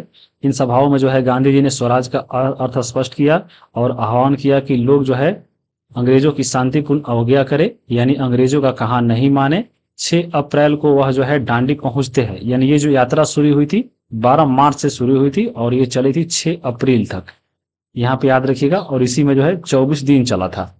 पहुंचे और उन्होंने समुद्र से पानी जो है उबालकर नमक बनाना शुरू किया और यहाँ पे इस कानून का उल्लंघन किया था। ये कानून क्या था, तो देखिए नमक कानून ये था कि उस समय जो है भारतीयों को नमक बनाने का अधिकार नहीं था। तो यहाँ पे अगर नमक अगर बना लेते हैं मना करने के बावजूद, तो आप नमक कानून तोड़ सकते हैं। तो इसी तरह जो है गांधी जी नमक बनाकर यह कानून को तोड़ दिए थे। तो ऐसे आप फिगर में भी देख सकते हैं। ये जो है आपको जो IN हम पढ़ाए हैं उसमें ये चीज लिखा गया है, आप देख भी सकते हैं। तो यह यात्रा शुरू हुई थी साबरमती से लेकर दांडी तक। अहमदाबाद गुजरात में पड़ता है साबरमती। 12 मार्च 1930 को ये लोग निकले थे और 6 अप्रैल 1930 के पहुंचे। नवसारी जिला में पड़ता है पश्चिमी तट पे दांडी। यहाँ पहुंचकर जो है गांधी जी नमक उठाए थे और नमक बनाए थे और नमक जो है कानून को तोड़ दिए थे। तो ये आप याद रखना है। इसमें टोटल जो है 241 मील, हालांकि बुक में दिया है 240, लेकिन 241 भी कहीं कहीं है। तो यहाँ से क्वेश्चन भी जो है पूछा हुआ है। देखिए ये Tier 3 के PGT का सवाल है कि सविनय अवज्ञा आंदोलन के दौरान महात्मा गांधी के नेतृत्व में प्रसिद्ध दांडी मार्च में लगभग कितनी दूरी तय की गई थी, तो 241 मील इसका आंसर होगा और BPSC यही इसको माना है। आगे देखिए 141 नंबर भी क्वेश्चन यही से है, Tier 3 के PGT से ही है कि अपने प्रसिद्ध दांडी मार्च के साथ गांधी जी कब सविनय अवज्ञा आंदोलन प्रारंभ किए थे, तो 12 मार्च को प्रारंभ किए थे। ऑप्शन नंबर C हो जाएगा। खत्म हुआ था 6 अप्रैल 1930 को। तो ये सब आपको क्वेश्चन पूछता है, ये आपको याद रखना। ये देखिए आपको माइल में अलग है और आपको किलोमीटर पूछे तो आपको बदलना पड़ेगा। 1 माइल में कितना किलोमीटर होता है, जब गुना कीजिएगा तो 385 किलोमीटर आता है। तो किलोमीटर में पूछ ले तो आपको ये भी याद रखिएगा। और इसमें देख सकते हैं 24 दिन लगा था, 78 लोग इसमें शामिल हुए थे और सबसे ज्यादा लोग गुजरात से गए थे, ये आपको याद रखिएगा। और सबसे उम्रदराज व्यक्ति गांधी जी ही थे जो 61 साल के उस समय थे। तो ये सब जो है थोड़ा इसमें याद रखना है। बाकी एक और क्वेश्चन जो है इसमें पूछता है सविनय अवज्ञा आंदोलन से। देखिए Tier 3 के PGT का सवाल था कि 1930-31 सविनय अवज्ञा आंदोलन के दौरान कितनी संख्या में जो है लोग जेल गए थे। तो यहाँ पे देखिए लिखा गया है लगभग 1 लाख लोग जेल गए थे। तो ऑप्शन यहाँ पे 1 लाख नहीं है, ऑप्शन नंबर इसका E हो जाएगा। यहीं से क्वेश्चन आपके एग्जाम में पूछा था, तो ये भी आपको याद रखिए, क्योंकि इसमें ये जो आंदोलन हुआ था नमक सत्याग्रह, तो बहुत लोग जो इसमें गिरफ्तार हुए थे। तो ये सब चीजें आपको ध्यान में रखना है। और भी क्वेश्चन आपको देख सकते हैं। क्वेश्चन पूछा था Tier 2 के 6 to 8 में कि 6 अप्रैल 1930 को, यानी जब गांधी जी पहुंचे थे दांडी, तो चंपारण में उस समय जो है नमक सत्याग्रह का नेतृत्व किसने किया था, तो यह विपिन बिहारी वर्मा के द्वारा किया गया था। ऑप्शन नंबर A हो जाएगा। और देखिए यहाँ से क्वेश्चन आपको हम पढ़ा चुके थे पहले ही कि बिहार में नमक सत्याग्रह का नेतृत्व किसने किया था, तो चंपारण में किया था बिपिन चंद्र वर्मा, और यहीं से क्वेश्चन था। अगर मान लीजिए आगे अगर पूछ ले कि हाँ हाजीपुर से कौन किया था, तो भरत मिश्रा। पटना से कौन किया था, तो अंबिका कांत सिंह। मुंगेर से किया था श्री कृष्ण सिंह, और श्री कृष्ण सिंह को जो है बिहार केसरी बोलते हैं। और याद रखिएगा आपको ये दरभंगा से सत्यनारायण सिंह, लखीसराय से नंद कुमार सिंह और भागलपुर से महादेव लाल सर्राफ, ये जो है बिहार में नमक सत्याग्रह का अन्य जगहों पर जो है आंदोलन करता थे, जिन्हें नेतृत्व में किया गया था। और यहीं से चंपारण वाला पूछ लिया गया था। आप देख सकते हैं क्वेश्चन भी आपको हम प्रूफ दिखा दिए ताकि आपको एक विश्वास हो कि हाँ कैसे क्वेश्चन पूछता है। बाकी जो है अन्य जगहों पर जो है लगभग पूरे भारत में फैल गया था ये आंदोलन, इसीलिए इसमें ज्यादा लोग गिरफ्तार हुए थे। मणिपुर में भी जो है किया गया था जादोनांग आंदोलन, ये भी आप देख सकते हैं। बाकी आपको नागालैंड में भी किया गया था। अब एक क्वेश्चन यहाँ से पूछा गया, ये देख लीजिए कि पश्चिमोत्तर सीमा प्रांत, यानी अफगानिस्तान जो पाकिस्तान का सीमा वाला आता है उसको हम लोग पश्चिम उत्तर प्रांत बोलते हैं। तो उसका जो नेतृत्व करता थे अब्दुल गफार खान थे। और यहाँ पे जो है इन्होंने लाल कुर्ती सेना बनाया और उसमें लाल कुर्ती आंदोलन चला। खुदाई खिदमतगार आंदोलन चलाकर जो है यहाँ पे सविनय अवज्ञा आंदोलन का विरोध किए थे। और इनको सीमांत गांधी का जो है उपाधि मिला है, फ्रंटियर गांधी इनको गांधी जी बोलते थे। बादशाह खान, फक ए खान, ये सब इनकी उपाधि है। और इस जो है सविनय अवज्ञा आंदोलन चला था तो इसमें जो एक लड़का का अलग सेना बना था उसको वानर, और लड़कियों के लिए एक मजरी सेना बना था। तो ये सब क्वेश्चन पूछता है। और यहाँ से देखिए एग्जाम में क्वेश्चन में पूछा हुआ है कि खिदाई खिदमतगार आंदोलन का नेतृत्व किसने किया था, तो बताएं खान अब्दुल गफार खान, यहाँ से देख सकते हैं। और एक और क्वेश्चन यहीं से आपके एग्जाम में पूछा हुआ था, ये देखिए Tier 2 के 6 to 8 का सवाल है कि भारतीय उपमहाद्वीप में उत्तर पश्चिमी क्षेत्र में सविनय अवज्ञा आंदोलन का नायक कौन था, तो अब्दुल गफार खान। यहाँ पे जो नोट्स हम बनाए हैं INM का बहुत इंपॉर्टेंट है, कोई भी एग्जाम देते हैं यहाँ से क्वेश्चन नहीं रहे, हो नहीं सकता है। तो यहाँ पे इसको जरूर इसको पढ़ देख लीजिएगा वीडियो ये वाला। अब देखिए आपको ये देखिए सविनय अवज्ञा जब आंदोलन चल रहा था तो संपूर्ण भारत में प्रदर्शन हुआ, हड़ताल हुआ, बहिष्कार हुआ और बहुत जगह पे आंदोलन चला और 1 वर्ष के भीतर जो है 1 लाख से लोग ज्यादा गिरफ्तार हुए थे। और यही से आपके क्वेश्चन पूछा था सविनय अवज्ञा आंदोलन में कितना लोग गिरफ्तार हुए थे, तो 1 लाख, इनमें से कोई नहीं। और ये आपको हम आज से एग्जाम जब नहीं निकला था, बीपीएससी का नोटिफिकेशन भी नहीं था, तब आपको हम पढ़ा दिए थे कि ये वाला, और यही क्वेश्चन आपके एग्जाम में पूछा हुआ टियर 3 के पीजीटी में। तो जो वीडियो देखा भाई वो बनाया है। आगे देखिए प्रमुख जो नेता गिरफ्तार हुए थे सविनय अवज्ञा आंदोलन में, देखिए जवाहरलाल नेहरू, राजेंद्र प्रसाद, सरदार वल्लभ भाई पटेल, मोतीलाल नेहरू, आचार्य विनोबा भावे जो है पहली बार जेल गए थे इसी में, चक्रवर्ती राजा गोपालाचारी, अब्दुल गफार खान, और जो है महात्मा गांधी को भी जो है आखिरकार 6 मई को जेल में भेज दिया गया था, इरौदा जेल में, क्योंकि सविनय अवज्ञा आंदोलन का नेतृत्व जो है यही कर रहे थे महात्मा गांधी। तो जब ये जेल चल गए तो उनके अनुपस्थिति में जो है अब्बास तैयब जी जो है नेतृत्व किए थे सविनय अवज्ञा आंदोलन का। और ये भी एग्जाम में क्वेश्चन पूछा जा चुका है कि सविनय अवज्ञा आंदोलन के दौरान महात्मा गांधी जब जेल चले गए तो सविनय अवज्ञा आंदोलन का नेतृत्व किसने किया था, तो अय्याब तैयब जी ने। फिर जब ये भी आपके जेल चले गए तो सरोजनी नायडू ने जो है इनका नेतृत्व किया था। और इन्हीं के समय में जो है महाराष्ट्र में धरसना कांड हुआ था, बहुत ही बड़ा, जो आपको हम वीडियो में बताए हैं इसको अच्छे से। और बहुत वहां पे निर्मम मतलब अंग्रेजों के द्वारा निहंसम किया गया था, अत्याचार किया गया था, जिसको हम पढ़ा चुके हैं। अब देखिए आगे यहाँ पे 11 नंबर क्वेश्चन क्या है कि नमक सत्याग्रह के दौरान गांधी जी ने महिलाओं की हिस्सेदारी में समर्थन नहीं थे, तो किसके कहने पे जो है बात माने कि हाँ महिलाओं को भी जो है इस आंदोलन में शामिल किया जाए। ये क्वेश्चन जो है एनसीईआरटी के 8 नंबर पे सवाल है, पेज नंबर 103 पे। जब नमक सत्याग्रह चल रहा था तो गांधी जी का कहना था कि जो है महिलाओं को इसमें शामिल नहीं किया जाए। तो किसने जो है गांधी जी को मनाया महिलाओं को शामिल होने के लिए, तो सरोजनी नायडू के कहने पे जो है महिलाओं को शामिल किया गया था नमक सत्याग्रह में। तो ऑप्शन नंबर इसका बी हो जाएगा। अब यहाँ पे देखिए इसका प्रूफ आपको दिखाते हैं। देखिए ये 103 नंबर पेज है 8 के एनसीईआरटी में, और यहीं पे जो है ये वाला जो लाइन है यहाँ पे हम जूम करके लिए हैं। देखिए आंदोलन में हिस्सेदारी के अपने अधिकारों को मनवाने के लिए महिलाओं को काफी जो है मेहनत करनी पड़ी। उदाहरण के लिए आप देख सकते हैं नमक सत्याग्रह के दौरान शुरुआत में खुद महात्मा गांधी भी जो है महिलाओं को हिस्सेदारी के समर्थन में नहीं थे। आखिरकार सरोजनी नायडू जो है उन्हें इस बात के लिए तैयार किया कि महिलाओं को भी जो है इसमें शामिल होने दिया जाए, तब जाकर महिलाएं शामिल हुई थी। तो सरोजनी नायडू भी जो है नमक सत्याग्रह में गई थी, ये भी आपको बात ध्यान में रहना चाहिए। तो ऑप्शन नंबर इसका क्या हो जाएगा, Sarojini Naidu, option number B. अब देखिए आगे अगला यहाँ पे क्वेश्चन नंबर है आपको 12 कि गांधी इरविन समझौता का मुख्य उद्देश्य क्या था। आपको मालूम होगा गांधी इरविन समझौता कब हुआ था, तो गांधी इरविन समझौता का सही उद्देश्य आपको ऑप्शन देखिए, गोलमेज सम्मेलन में कांग्रेस की भागीदारी, सविनय अवज्ञा आंदोलन समाप्त करना, गांधी जी का अमर अनशन तोड़ना, एक से अधिक या एक से कोई नहीं। तो इसका सही आंसर आपका होगा गोलमेज सम्मेलन में कांग्रेस की भागीदारी। देखिए आपको कांग्रेस जो गोलमेज सम्मेलन हुआ था 3 हुआ था, 1929 में, 1930 में और 1931 में। और अभी आप ऊपर देखे हैं जो सविनय अवज्ञा आंदोलन चल रहा था 1929 में, तो इसमें क्या हुआ था कि गांधी जी के साथ जो है बहुत सारे कांग्रेस के नेता क्या थे, जेल में चले गए थे। तो यहाँ पे ये जेल में थे और उसी समय यहाँ पे इरविन ने जो है बोल दिया कि यहाँ पे जो है हम लोग 3 गोलमेज सम्मेलन बुला रहे हैं और इसी गोलमेज सम्मेलन में जो है यहाँ पे आप सब कोई भाग लीजिए। इसमें जो है हम लोग डोमिनियन स्टेटस की बात करेंगे, संविधान के निर्माण पे बात करेंगे। लेकिन यहाँ पे क्योंकि सब कोई जेल में थे बड़े बड़े नेता, तो यहाँ पे जो प्रथम हुआ 1929 में जो आपका अधिवेशन जो गोलमेज सम्मेलन हुआ, तो उसमें जो है बहुत कोई जेल में होने के कारण कांग्रेस की तरफ से कोई नहीं गया था, उसमें उसका विरोध किया था। तो यहाँ पे कांग्रेस कोई नहीं गया। फिर उसके बाद क्योंकि देखिए गांधी जी को लाना था, बिना गांधी जी के लाए हुए आपको गोलमेज सम्मेलन सफल नहीं था। जब गांधी जी नहीं गए थे प्रथम गोलमेज सम्मेलन में, तो वहां पे कथन भी एक कोई बोला था कि हाँ यहाँ पे यह एक ऐसा बारात है जिसमें दूल्हा ही नहीं आया है, यानी गांधी जी ही नहीं आए हैं। तो ये बोला भी गया था। इसलिए यहाँ पे जब द्वितीय गोलमेज सम्मेलन हुआ था यानी सेकेंड वाला 1930 में, तो उसके लिए जो है सबसे पहले गांधी जी जेल में थे तो उनको निकालना था।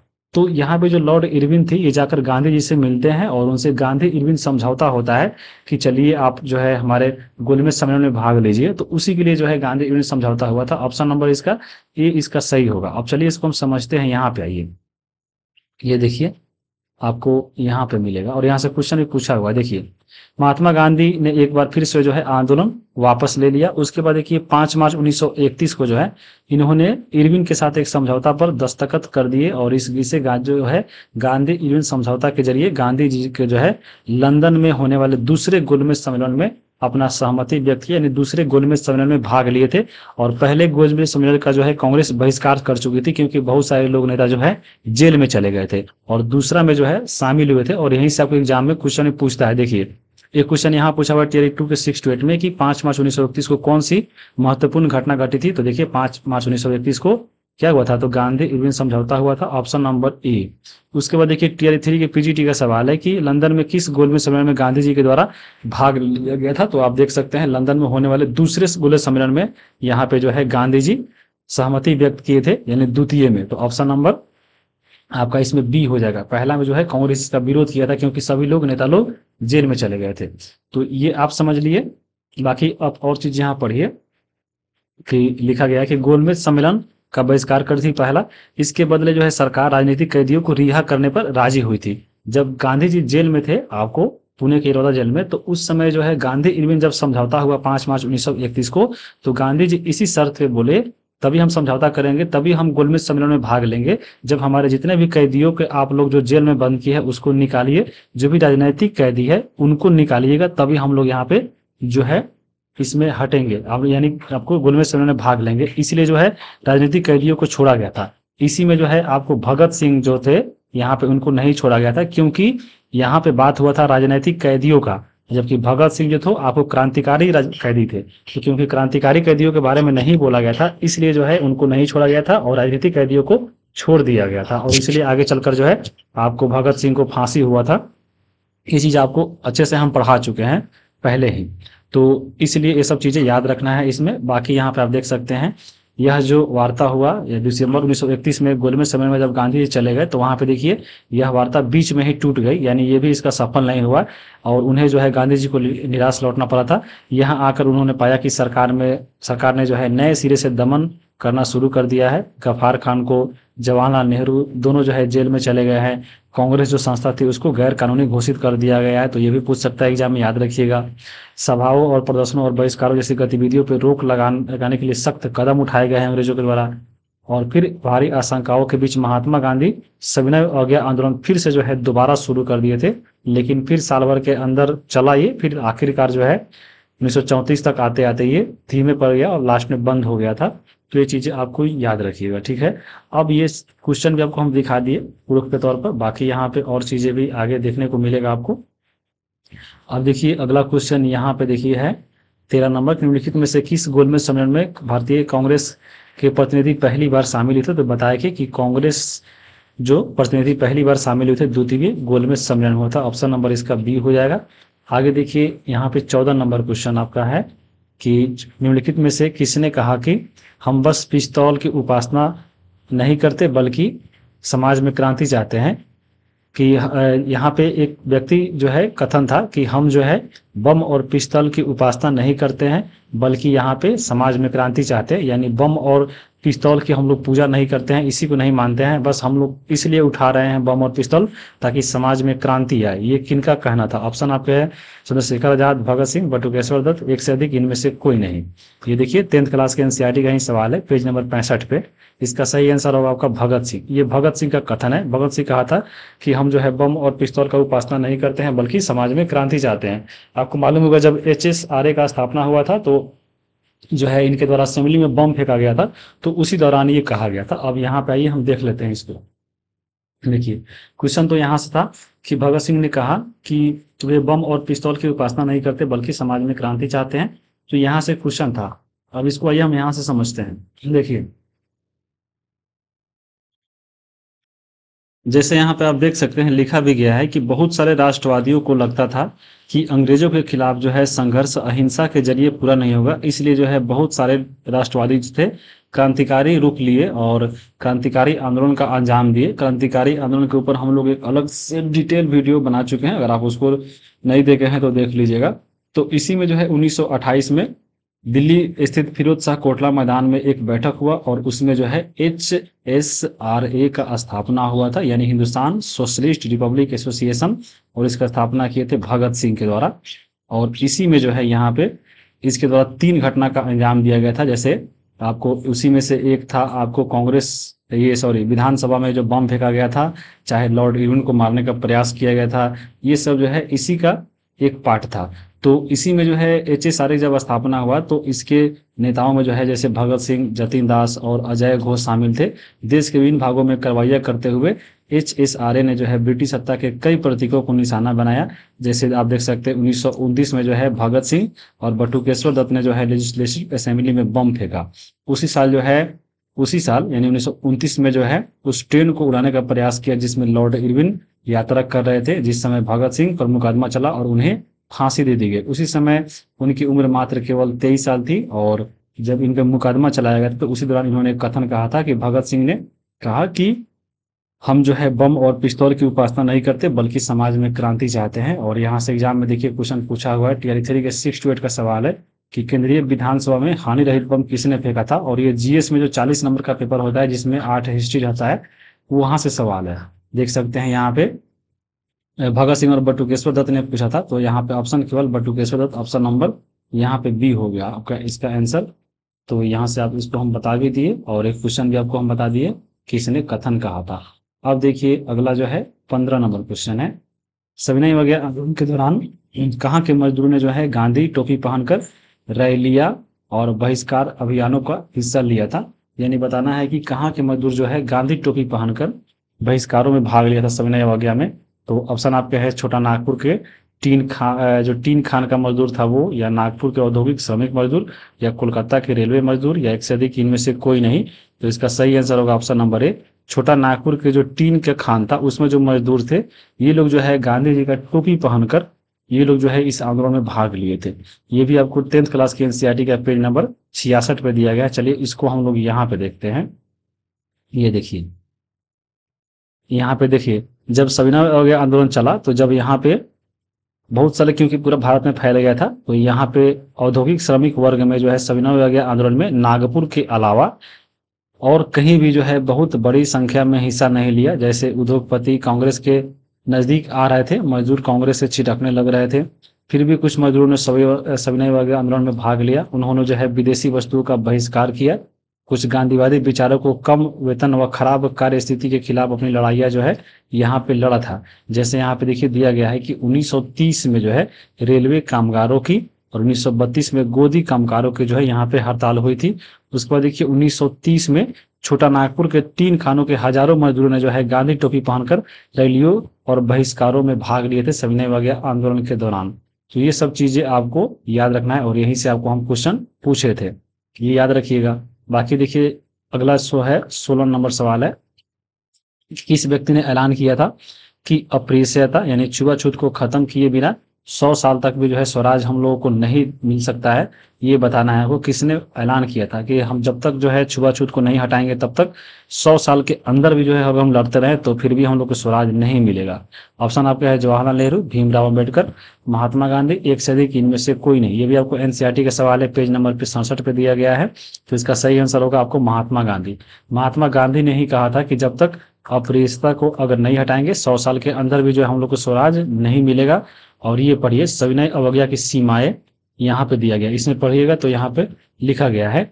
जिसे देखिए महात्मा गांधी ने ऐलान किया कि अस्पृश्यता को खत्म किए बिना 100 साल तक भी जो है स्वराज की स्थापना नहीं की जा सकती। उन्होंने अछूतों को जो है हरिजन यानी ईश्वर का संतान बताया। तो याद रखिएगा अछूतों को हरिजन किसने कहा था? गांधी जी। हरिजन का मतलब होता है ईश्वर का संतान। तो ये भी आपको याद रखना है। अब देखिए अगला यहाँ पे क्वेश्चन बहुत इंपॉर्टेंट है, यहाँ से एग्जाम में क्वेश्चन पूछा है। क्वेश्चन नंबर यहाँ पे 17 है कि अवनींद्रनाथ टैगोर ने के द्वारा चित्रित भारत माता का विख्यात पेंटिंग में भारत माता को जो है किस रूप में दर्शाया गया है, ये आपको बताना है। यहाँ पे अवनींद्रनाथ टैगोर जो थे इन्हीं के द्वारा जो है भारत माता की पेंटिंग बनाई गई थी और इसमें बताया गया था कि भारत माता को किस रूप में दर्शाया गया है। आपको एनसीईआरटी पढ़िएगा तो इसमें भारत माता का फोटो भी दिया गया है तो ऑप्शन इसमें देखिए भोजन और कपड़ा देते हुए सन्यासी के रूप में, त्रिशूल और शेर के साथ शक्ति के रूप के प्रतीक में, हाथ में तिरंगा लिए हाथी और शेर के बीच खड़ी हुई सत्ता के प्रतीक के रूप में, या एक से अधिक इनमें से कोई नहीं। तो इसका आंसर आपको क्या होगा? ऑप्शन नंबर इसका ए सही है, भोजन और कपड़ा देते हुए सन्यासी के रूप में दिखाया गया है। आपको ये ध्यान में रखिएगा, ऐसे नहीं कि हाँ फोटो कहीं देख लिए भारत माता का मंदिर हाथ में त्रिशूल लिए हुए, आपको जो एनसीईआरटी में दिया है वो यहाँ पे याद रखना है। तो ऑप्शन नंबर इसका ए होगा। यहाँ पे देखिए ये जो यही आपका भारत माता का पेंटिंग बनाया गया था अभिनंदनाथ टैगोर के द्वारा, यहाँ पे याद रखिएगा, ये देख सकते हैं। और इसमें देखा लिखा भी गया है, देखिए देखिए लिखे दर्शाई गई माँ की छवि शिक्षा, भोजन और कपड़े दे रही है, एक हाथ में माला और उनके सन्यासी गुण को रेखांकित करती है। तो यहाँ पे ये चीजें आपको याद रखिएगा। एक जो है सन्यासी के रूप में भारत माता के पेंटिंग को दिखाया गया है, और ये बनाया है कौन? अभिनंदनाथ टैगोर। और यहाँ से एग्जाम में क्वेश्चन भी जो है पूछा हुआ, जैसे आपको हम बता ही देते हैं। देखिए ये वाला क्वेश्चन देखिए, टियर 2 के 6 to 8 का सवाल है कि किसने जो है स्वदेशी आंदोलन की प्रेरणा हेतु भारत माता की पेंटिंग बनाई थी? तो ये अभिनंदनाथ टैगोर ने बनाई थी। और भारत माता की पेंटिंग जो है इसमें किस रूप में दिखाया गया है? तो आपको सन्यासी के रूप में आपको हम बता दिए। बाकी यहाँ पे और चीज देख सकते हैं कि जो आपको स्वदेशी आंदोलन चलाया जा रहा था तो उसी में ये बनाया गया था। जैसे यहाँ पे देखिए लिखा गया है, जैसा कि आप जानते हैं कि राष्ट्र की पहचान जो है सबसे ज्यादा किसी तस्वीर में अंकित की जाती है, तो इसी से जो है लोगों को एक ऐसी छवि में मदद मिलती है जिसके जरिए वे राष्ट्र को पहचान सकते हैं। तो इसीलिए जो है 20वीं सदी में राष्ट्रवाद के विकास के साथ भारत की पहचान भी जो है भारत माता की छवि के रूप में होने लगी। इसी छवि के निर्माण का जो आरंभ किया था वो आपको बंकिम चंद्र चट्टोपाध्याय ने किया। 1870 के दशक में उन्होंने जो है मातृभूमि की स्तुति के रूप में वंदे मातरम गीत लिखा। इसके बाद इसे जो है उन्होंने अपने उपन्यास, यानी जो एक उपन्यास था वंदे मातरम, जहां पर लिखा गया था, आनंद माठ में इनको शामिल किया गया। और यह गीत बंगाल में स्वदेशी आंदोलन में खूब गाया गया था, और यहाँ से एग्जाम में क्वेश्चन भी खूब पूछा गया है। जैसे आप देख सकते हैं वंदे मातरम के रचनाकार कौन थे? तो अभी आप पढ़े हैं, ये जो है वंदे भारत लिखा गया था किसके द्वारा?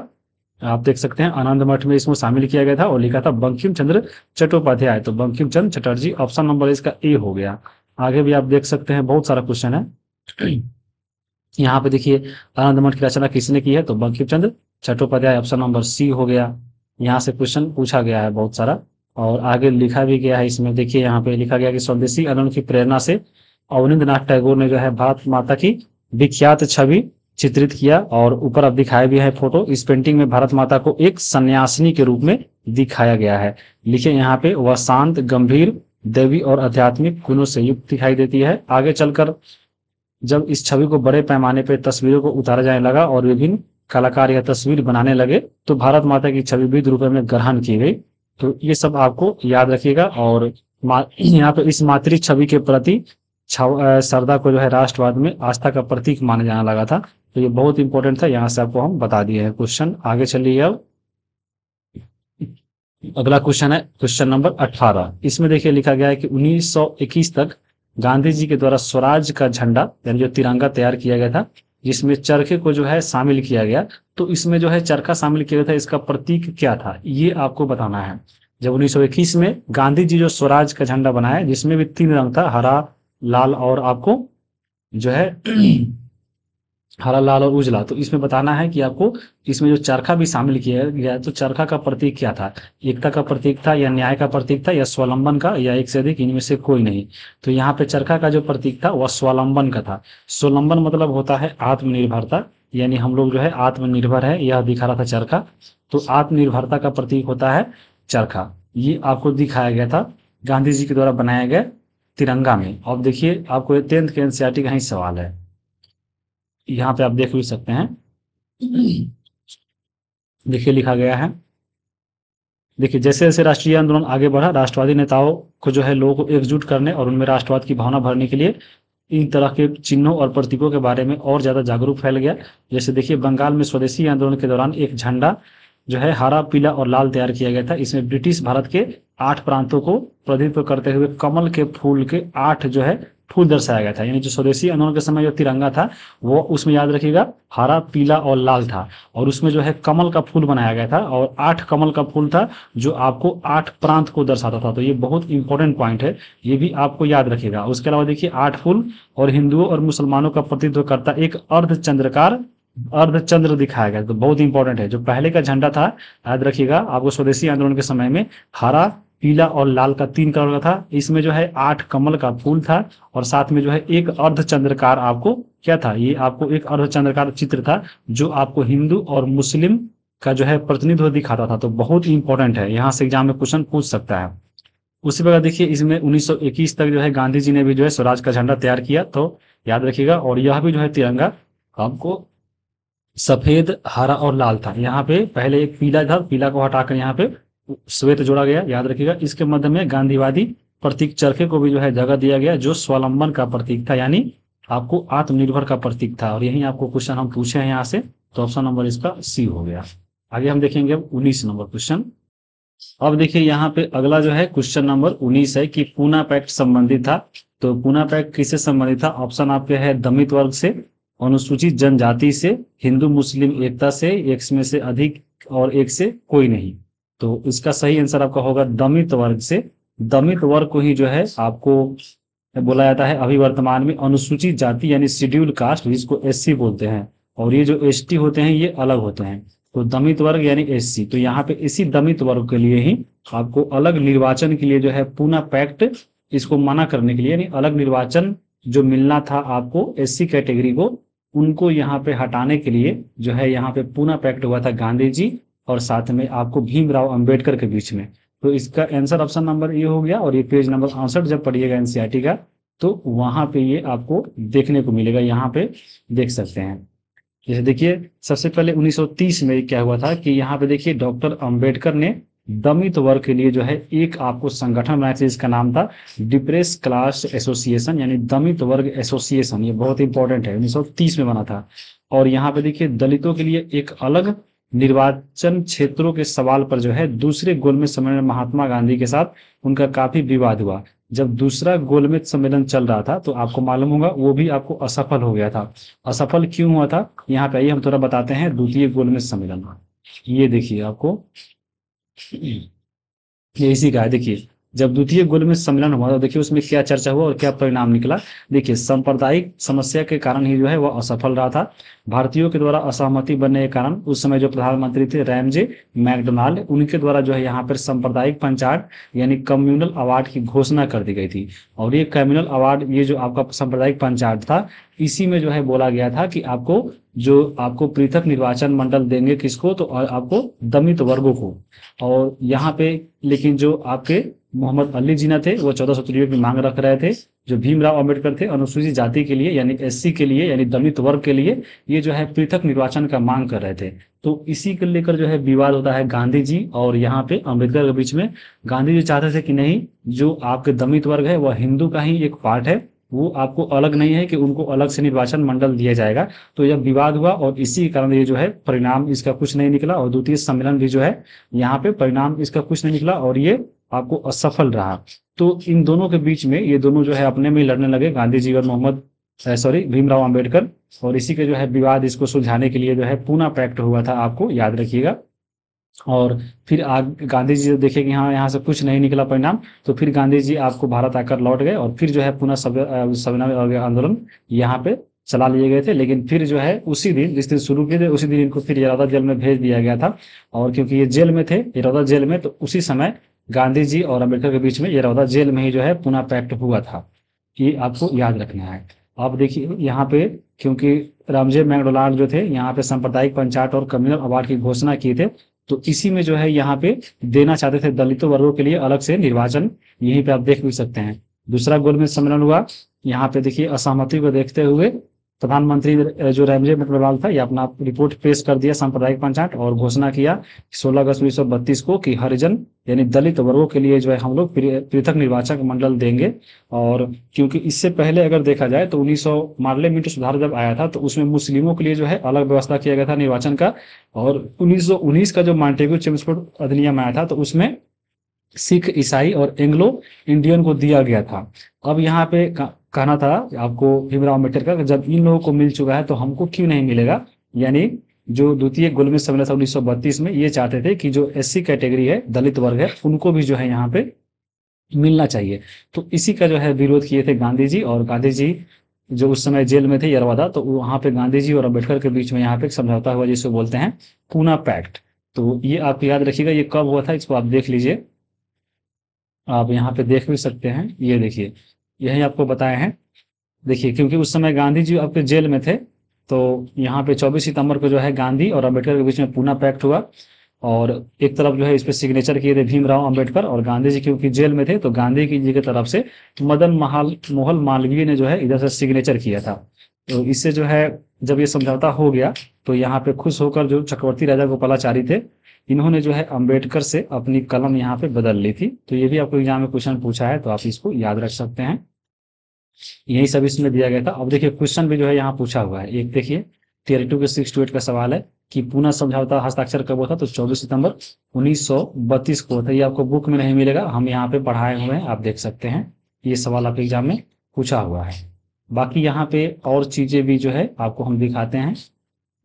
ये देखिए एक और क्वेश्चन यहाँ पे है टीआरई 1 के पीआरटी का सवाल है कि पूना पैक्ट का उद्देश्य क्या था, तो दलित वर्गों का राजनीतिक प्रतिनिधिमंडल, यही आपका इसका उद्देश्य था। ऑप्शन नंबर इसका क्या हो जाएगा, सी हो जाएगा। अब देखिए आगे जो बुक में दिया गया था यहाँ पे आप पढ़ भी सकते हैं। देखिए द्वितीय गोलमेज सम्मेलन में महात्मा गांधी के साथ काफी विवाद हुआ अलग निर्वाचन को लेकर। जब ब्रिटिश सरकार ने अंबेडकर की मांग मान ली तो गांधी जी जो है आमरण अनशन पे बैठ गए। उनका कहना था कि दलित वर्गों के लिए अलग निर्वाचन क्षेत्रों की व्यवस्था से समाज में जो है उनके एकीकरण की प्रक्रिया धीमी पड़ जाएगी।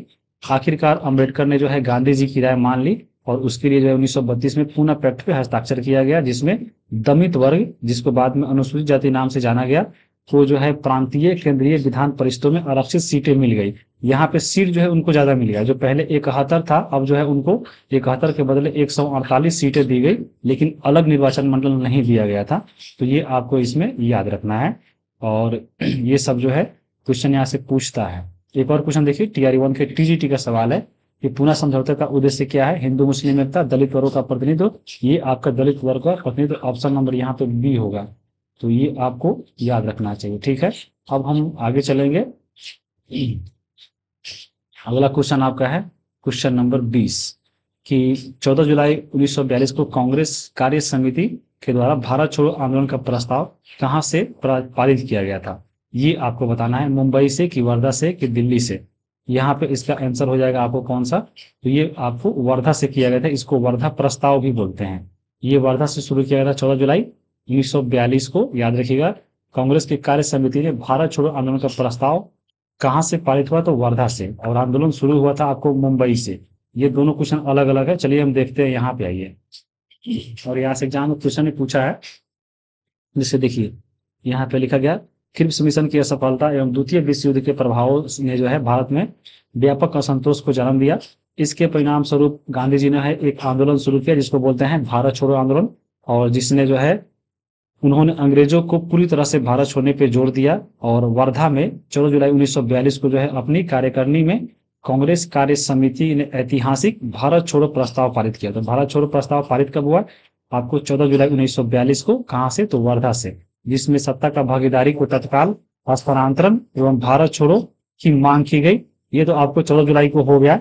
आगे चलकर जो है 8 अगस्त 1942 को बंबई में जो है अखिल भारतीय कांग्रेस समिति ने जो है इस प्रस्ताव का समर्थन किया, और यहाँ पे पूरे देश में व्यापक पैमाने पे जो है अहिंसक जन संघर्ष का आह्वान किया।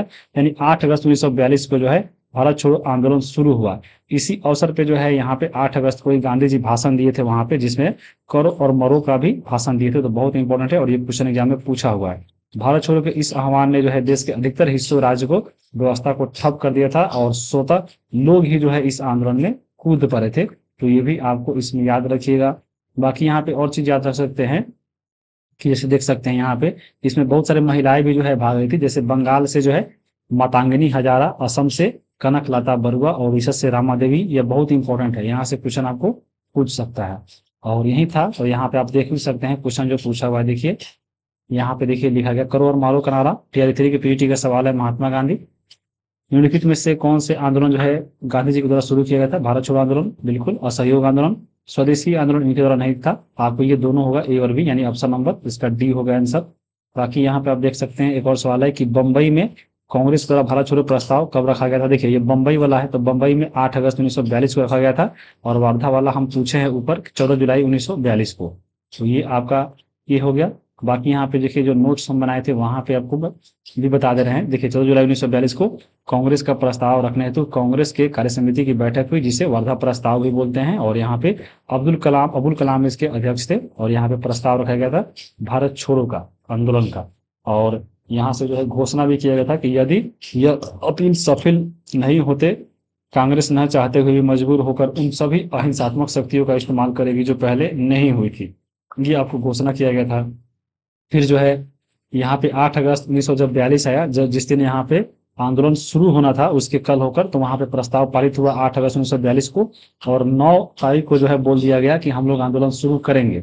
लेकिन जैसे ही 8 अगस्त का भाषण खत्म हुआ और 9 अगस्त जैसे ही शुरू होने वाला था, तो सुबह में ही यानी भोर में ही जो है यहाँ पे बड़े बड़े नेताओं को, सारा जितने भी बड़े बड़े नेता थे सबको जो है जेल में डालना शुरू कर दिया गया था। ऑपरेशन 0 आवर चलाया गया था इसी में।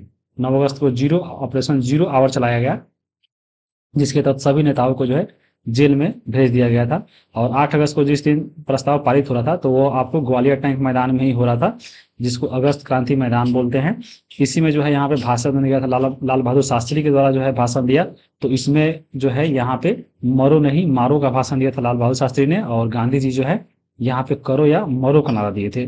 और वहाँ पे गांधी जी 70 मिनट तक जो है यहाँ पे भाषण दिए थे। तो ये सब आपको याद रखना है। बाकी अब प्रस्ताव पारित हुआ तो यहाँ पे लोगों से जो है अपील किया गया कि सरकारी नौकरी वाले सरकारी नौकरी नहीं छोड़े, लेकिन निष्ठा जो है सरकार के प्रति ही रखे। छात्र अपनी पढ़ाई नहीं छोड़े। यदि जिसे आजादी तक लड़ने के लिए ताकत है तो वो अपना छोड़कर यहाँ पे लग सकते हैं, नहीं तो नहीं। पढ़ाई नहीं छोड़िए, अपना पढ़ते रहिए। भारतीय लोग जो भी सेना में भारतीय जो भी आपको अंग्रेज सैनिक है, जो भी आपको भारत के जो लोग हैं जो अंग्रेजी सैनिक में बहाल हुए हैं, वो जो है भारतीय पर गोली नहीं चलाए, ये अनुरोध किया गया। देसी रियासतों जनता की प्रभुता को स्वीकार कर ले, यानी जो भी देसी उस समय रियासत थी, वो जो है जो भी आपका उस समय जनता थी उनका जो बोल रहे हैं वही उनको मानने के लिए बोला गया। तो ये सब जो है इसमें कहा गया था। ठीक है।